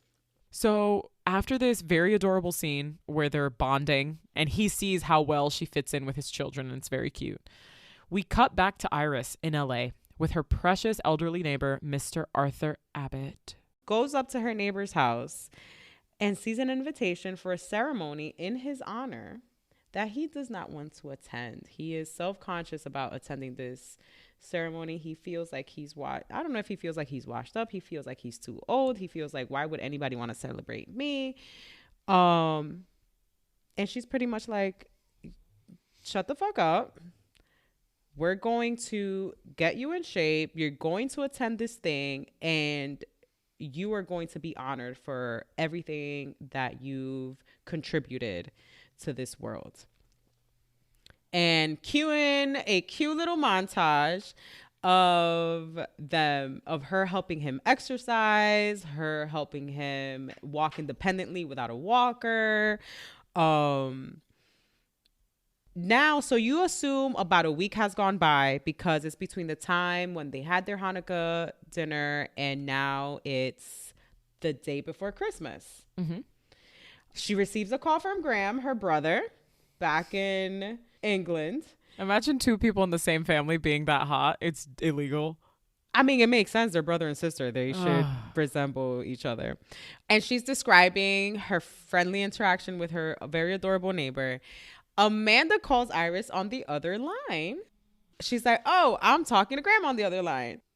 And Amanda's like, oh, how is he doing? Like, bitch, if you don't call him yourself. And then Iris is like, okay, hold on.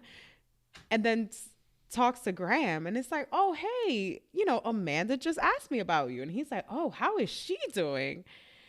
And now she's like, what the fuck? What are you doing? It's very like adolescence being like, can you tell him I like him? No, you tell her I like her. Like, it's very How silly. Has she been? How has he been? What did he say about me? What did she say about me?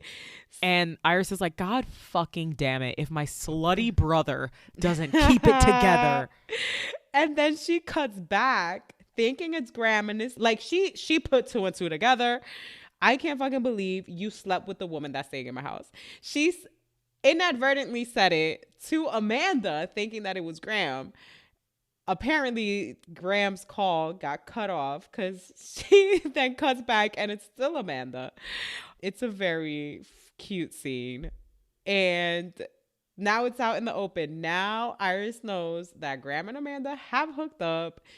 She gets another phone call and it's Miles. And Miles is like asking her if she's got plans. They got nothing to do Christmas Eve. So they go to Blockbuster to go pick up movies. Listen, awesome. I'm a fan. This used to be my favorite pastime, was to go to Blockbuster and pick out movies. Listen, the Blockbuster Wanderer to movie podcaster pipeline. The way that Paola and I used to linger for like an hour at our local Blockbuster, just window shopping, because we were not renting all the movies. Like, we would leave there with like 2 movies, if that. We destroyed my brother's Blockbuster account. He had so many like overdue and like, for sure. Oh man, that's how they made their money. That is how they made their money. The fees. Because they were like, these bitches will forget. They won't return shit. And you know what? It was a great time. It was such a fun time. I miss it immensely. The intentionality of going out and finding the movie that you want. Not even knowing. Because you don't know where you're going to find it. The internet? The place you have to pay to spend time? You had to go to Blockbuster and look at the shelf that said new releases. It was part of the date. It was part of the date. Movie. Yeah. The shelf of new releases, and you're like, oh, that's action. I don't want to watch that. Oh, well, that's a rom-com. Oh, well, this one's a kid's movie. Oh, well, this one's sci-fi.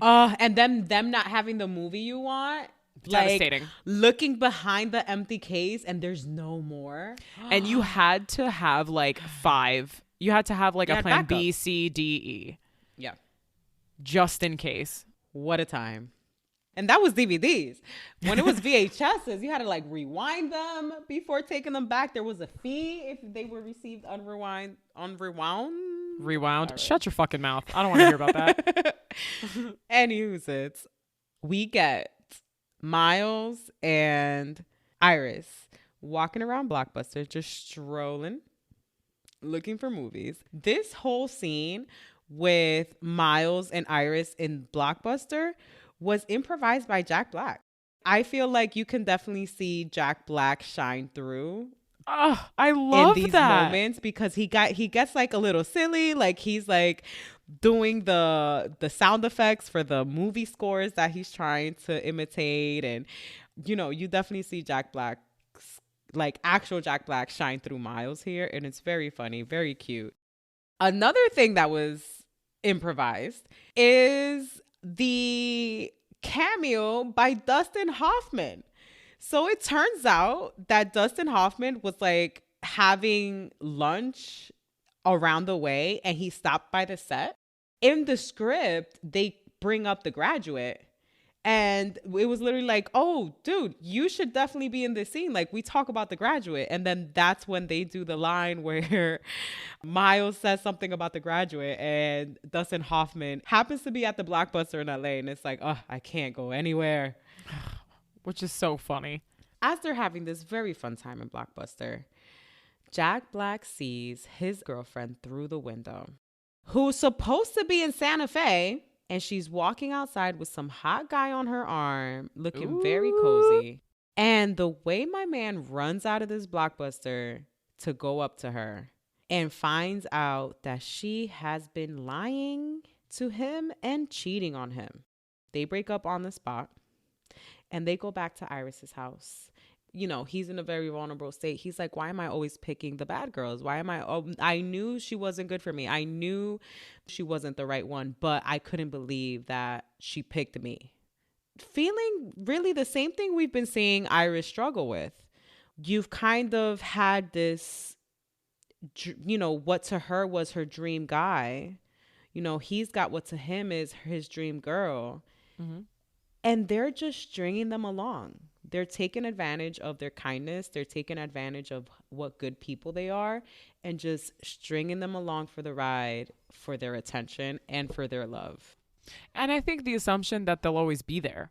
If you don't really respect the person, you'll just think like, nah, where are they going to go? I can do whatever. And they'll still be there. And I think that's what Jasper expects of Iris, especially. Right. And also, you know, these are two characters that they're going to put the interests of the others ahead of their own. And manipulative people recognize that and take advantage of that. So they spend Christmas Eve together eating Christmas fettuccine. Yeah, I'm like, is that a tradition I've missed? What the fuck is Christmas fettuccine? And then we cut to Amanda. You get another cute little montage with Have Yourself a Merry Little Christmas playing in the background. And Jude Law storms into the cottage and makes out with his girl. And they bone. And it was a good bone because the way these people are like, they are facing away from the headboard. They are at the foot of the bed. And can I just say that's the universal movie sign for good sex when they're either at the foot of the bed or their heads are on the wrong part of the bed. Good sex, you're not using the bed correctly. Bad sex, you're laying back like a fucking vampire in its coffin. Like, that's dark. No, ¿verdad? Head on pillow, like your body's like super constricted. These people, they are boneless. They are chilling. He flipped it and dipped it. He put that thing down, flipped it and reversed it. They had a great time. And he confirms this by saying, your ex was very wrong about you. Apparently, it was quite amazing because suddenly they're starting to talk about how they can stay together long distance. So this bone they just got on is worthy of thousands of miles of travel. Oh, babe, I've said it once. I'll say it again. Cockstruck. Cockstruck. So these fools are trying to figure out how they can make a long distance relationship work. Oh, also she's wearing a bra after sex. I know this is like a thing about movie ratings and stuff and like nudity in your contract, but it does always tickle me when you've had just a bunch of sex and your bra's still on, and it's like, well, I guess not everyone likes nipples. They didn't need time. He didn't need that. He didn't need time. Who needs foreplay? And they didn't. They just went right to it. Good Lord. And apparently it was great. So as they start going back and forth about how they can make it work long distance, she automatically starts to think of all the negatives, all the downsides to them trying to work this out. And she pretty much talks herself out of it, almost talks him out of it. And Graham is pretty much like, long distance relationships can work. And Amanda's like, I couldn't make one work and I was living with him. She's like, or maybe we can just appreciate what we've had already and just be grateful for it. And we've had a great time and this is it. Like maybe it can't get any better than this. And she lays back down and she starts doing that thing where she's rubbing at her chest again because she's suppressing her emotions and her body's telling her not to. And Graham is like, well, I have another scenario. How about I'm in love with you?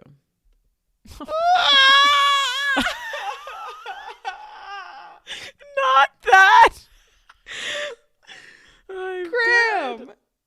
He's just a gem. He's like, and I'm not feeling this because you're leaving. I'm feeling this because I just know that I love you. Because she goes into like, oh, but it's just, since I'm leaving in 80 hours, it just feels like it's more of a big deal than it really is. And blah, blah, blah. He's like, no. I know that I love you. I'm not feeling like this because you're leaving and not because it feels good to feel this way. Also known as, it's not because I'm lonely and it's not because it's New Year's Eve. It's because when you want to spend the rest of your life with somebody, you want the rest of your life to start as soon as possible. God damn it, Nora Ephron and Nancy Myers. I'm telling you.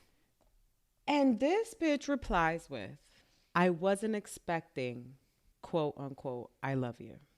I don't know what to say.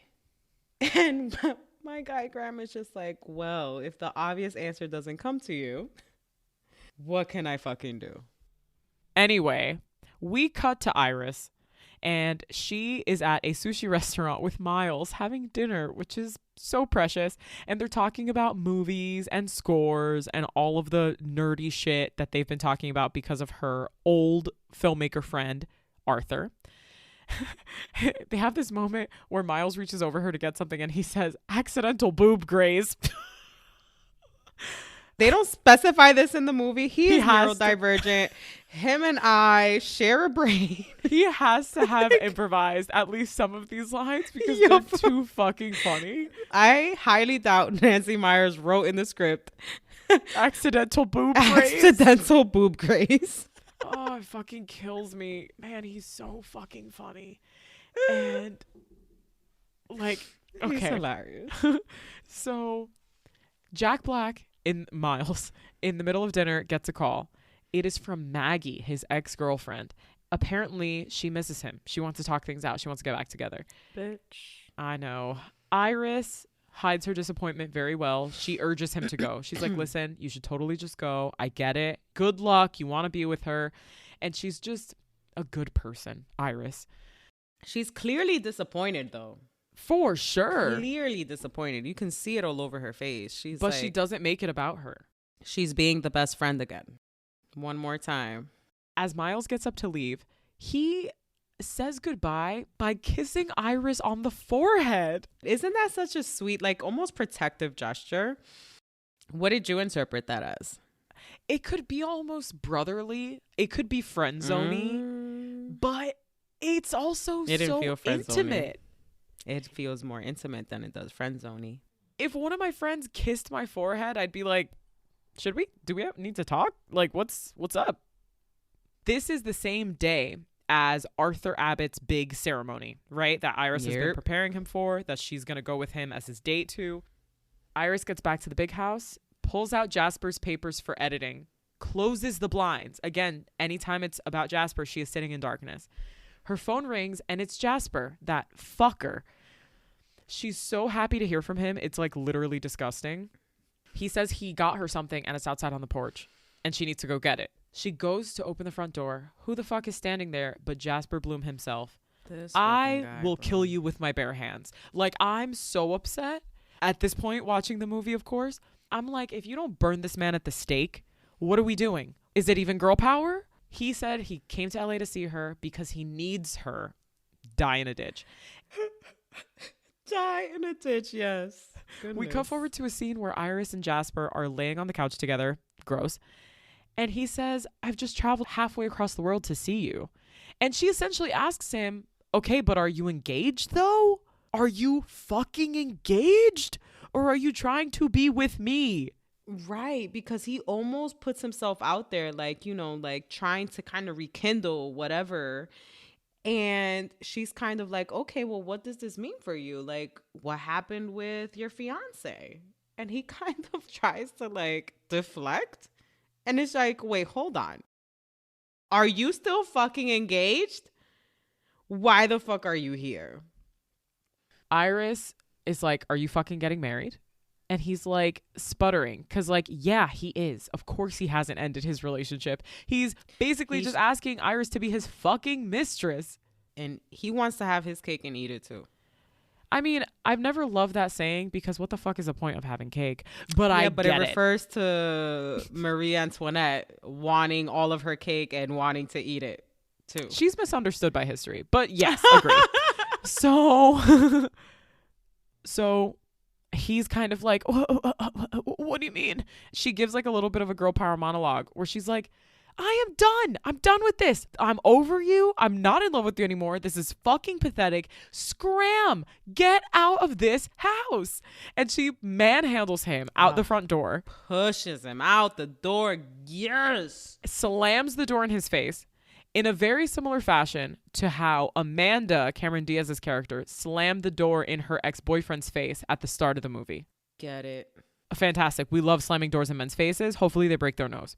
So Iris gets dressed up and goes to pick up Arthur, and she is enlivened. There is pep in her step. She is done with this shit. Arthur Abbott looks so handsome in his little old man suit and old man tie. He has gotten her a corsage for her to wear with her nice, simple but elegant black dress. So sweet. I am weeping.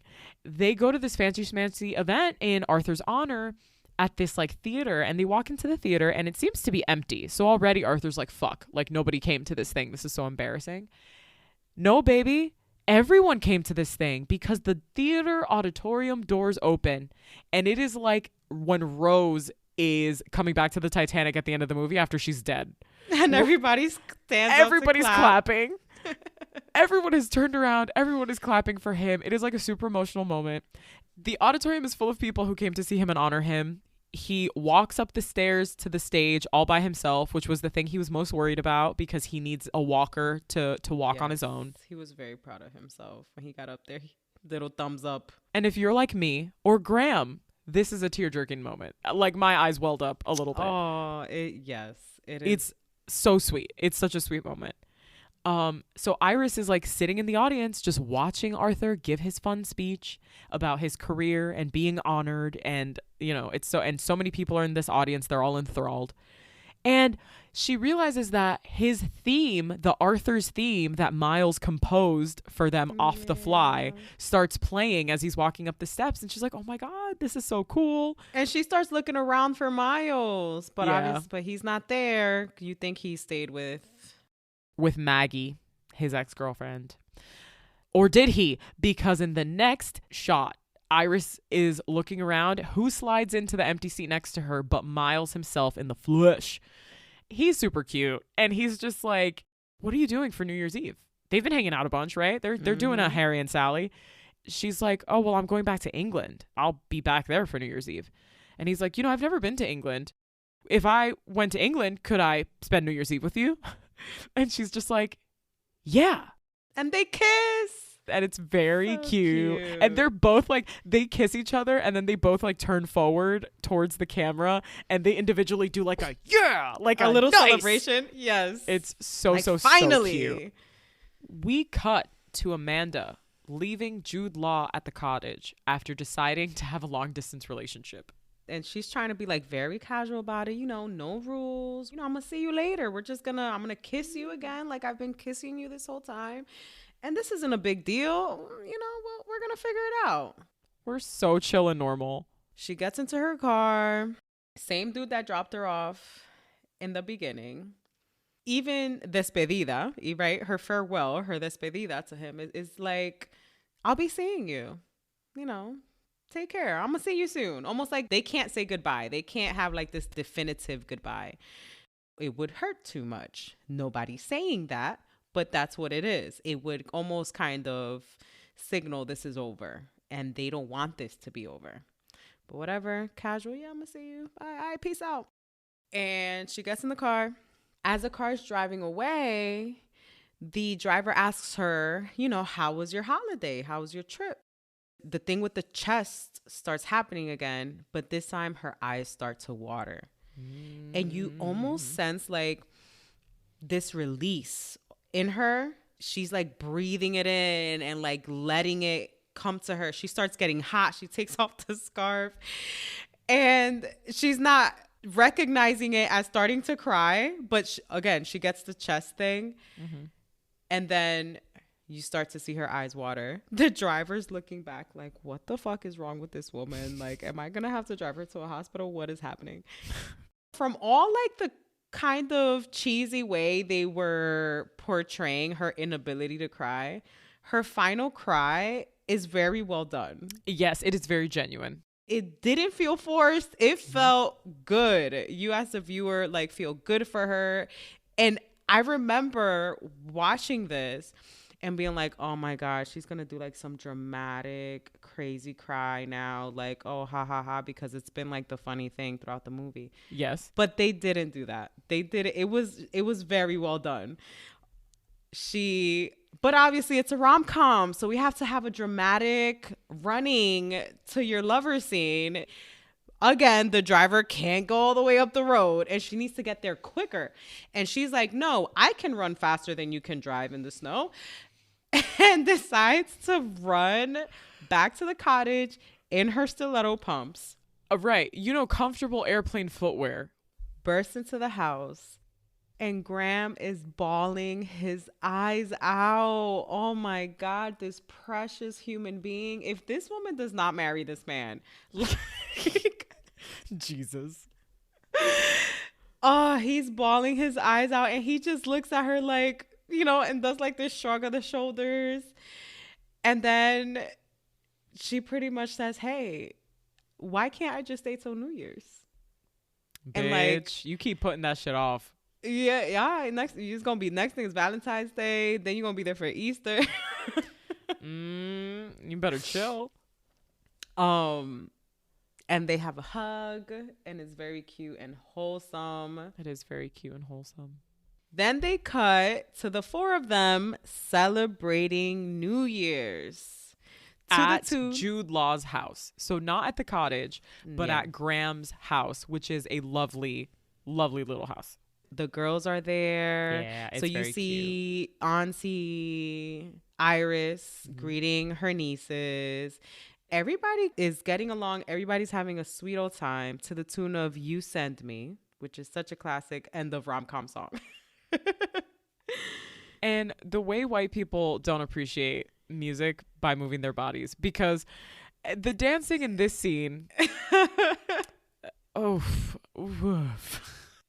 Is it though? I don't remember looking that deep into it. Oh, it's not good. Of course, it's like, again. Well, also they're just swaying. Before everyone their direction hops was in like the fucking comments and goes, they don't know what song they're listening to. We know that. God, that in this scenario, no, we don't know. God, the direction was there's some jazzy music playing in the background. Sway. Like, and then they put on reggaeton, but so like they're all swaying. It's so cute. Like Iris and Amanda are like becoming friends. Like at one point they're hugging and it's cute, and then like Amanda and Miles, who are already friends, are like, you know, they're having a little moment. Iris and Graham, brother and sister, they're having a little moment. It's like very cute. Iris and Miles are like kissing at one point. Graham and Amanda are kissing at one point. We call them Gramanda, ship name. Gramanda. The girls are in there having a great time. Gramanda and Myris. The girls are having a great time. They love seeing adults being in love with each other. And in my dreams, this movie results in Amanda and Iris falling in love. So in your fantasy, they remake it as a lesbian rom-com where they abandon the men at the end. Not even at the end. They have to fall in love somewhere in the middle. But how if they switched houses and they're not spending time with each other? Well, you know what it is? They fall in love with each other through each other's belongings. Like, oh, what an incredible house. Wow, what good taste. Oh my God, I love this book. Oh my God, I love this movie. Like, shit like that. See, man, I just gotta sit down. I just gotta take enough Ritalin to write that shit. Okay. And put it on gay Hallmark. Anyway, Jack Black and Kate Winslet are so cute at this part. Cameron Diaz looks amazing. That bitch does not skip any workout day. Yes, so it ends on a very cute note. Everybody's dancing in a conga line around the living room, because how else do you dance in a white rom-com? It's also like, let's not put any thought into what happens to these people after New Year's. You know what I mean? Like, let's totally disregard that 2 of them live in England and 2 of them live in LA. They're having a great time. Everyone's in love. Movie is over. How freaking cute. That is a wrap on The Holiday. So Nadja. Dun, dun, dun. So this is an original screenplay, so we can't do book or movie. But, so after New Year's, so they've had their holiday. Holiday's fucking over January 2nd. January 2nd. What happens? Ooh. Do they stay together?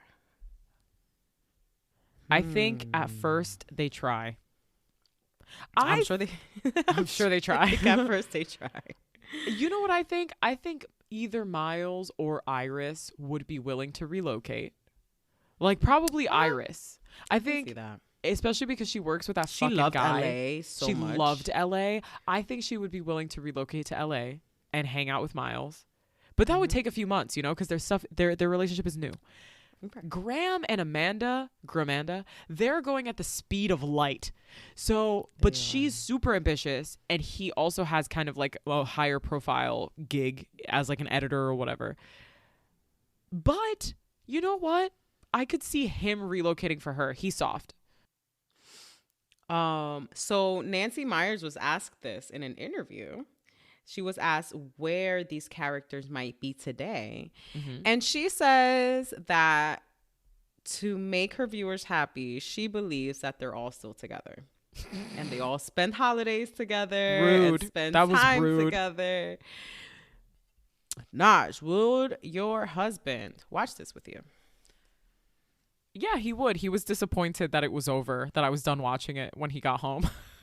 Aw. I think he does want to watch it because he's curious. And because I mentioned like that it's a cute rom-com. I've seen it before by myself. And I think it was kind of a similar scenario where he got home and was like, oh, what were you watching? And I was like, I was watching The Holiday.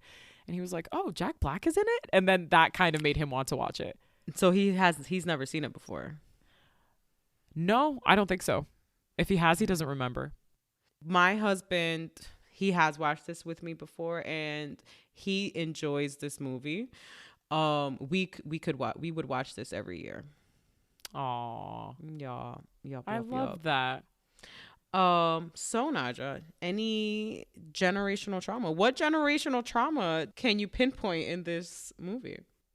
Divorced parents, obviously heartbreak, like years of heartbreak, being a widower, having your spouse pass away. That very, very quickly became my biggest fear. Like the day after I got married, I was like, oh no. And you don't have kids yet.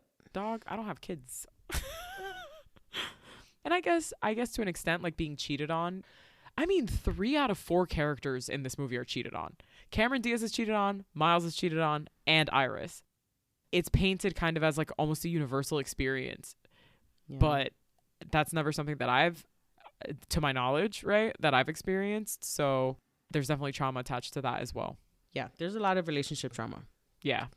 Throughout this movie. It's about getting over that and how to move forward and how to find your people that aren't going to take advantage of you. All right. So on a scale of 1 to ardently admire and love, how do you feel about this movie? This movie's super cute. Of the rom-coms of the 2000s, again, it is like the least problematic. It is the easiest to watch. It's like the most pleasant.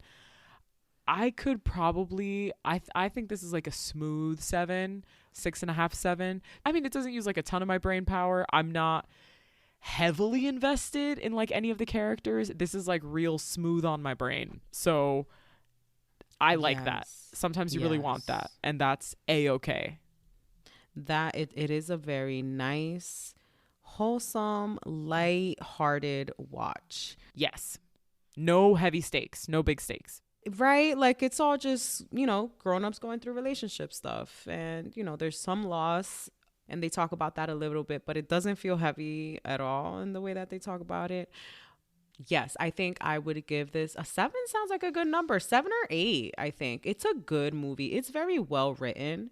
I think for a rom-com, out of the rom-coms we've discussed so far in our Baby Toddler podcast, it is the least problematic. Yes. Aside from it just being a canvas of white, it is very unproblematic. Right. The thing I'm missing, and which I mentioned at the top, is, you know, I am missing some diversity. There is little to no diversity in this movie of any kind. Very little representation. And with that aside, as we people of color learn to ignore to be able to enjoy any type of American media, outside of that, it feels very unproblematic. You know, it's aged well. It feels timeless in a way. It's very cute. It's just like a cute movie. It revolves around the holiday, but I feel like this is a full like winter watch. You know, I feel in season watching this through all of winter. It is a very sweet movie. I think I give it an 8. 7.5 for an 8. For it's well written. It's a rom-com that doesn't feel cheesy. I mean, sure, there's certain rom-com-y things here and there. The whole can't cry felt a little forced, but other than that, I think it's a well written rom-com. I agree. Great actors. The actors are great. I think it's paced well. I think they're cast well. Yes. It could have used a little adobo, but you know, it happens. It could have used a little adobo, a little less mayo, a little more, a little less mayo, a little more sazon, but we'll take what we can get. And you know what? In this, the year of our Lord of Alex Claremont Diaz, like we're getting more. Slowly but surely, we're getting more. Yeah, sweet movie. I'd watch it again. Super. Yeah, I'll definitely watch it again. I mean, this is the kind of thing where like if we had regular TV still and it was on, you know, like it TBS or USA, I would watch it every time it was on. Just let it play. Yeah, for sure. All right. So that's a wrap on the holiday. That's a wrap on 2023. Nadja, how do you feel about our last episode of the year? I mean, I think ending on a chick flick is solid. Ending solid on like a real solid chick flick is solid. We're going to come into 2024 with obviously new movies. We have a very long list, both of things that options that you guys have contributed to us through social media, which is like super helpful, and movies that we had already kind of been planning to cover. We also want to get a little bit more feedback on like whether you guys want to see TV shows broken down. We're both suckers for several different TV shows out there, and would love to do, you know, maybe like a multi-parter on a season of a TV show, etc. So gonna ask you guys some questions about that in the future. But as far as 2023, I mean, like wrapping up the year, it's doing anything new is really scary, and it's been an exciting journey so far, and I've definitely been learning a lot about just technically what goes behind creating a podcast and what goes behind promoting it. Not that we're like winning, you know what I mean, but like learning about what goes into those things. Yeah, it's been like a really crazy year, and this was a wild way to put ourselves out there. I'm not like a terribly shy person, but I definitely don't seek out attention the way that I used to. So for me, this is sometimes it can be a little bit jarring how frankly you and I speak and then let other people hear it. How we just let people listen to our bullshit. Correct. But in some ways it's really liberating, and it helps us find community. It helps us find these awesome people that we never would have known about, because they found us, they listen to us, and they agree, or they have their own opinions that they want us to hear.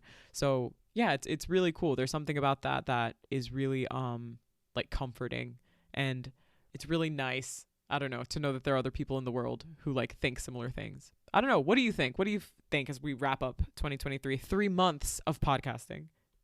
No, it's been cool. It's been really awesome. I love sharing this time with you.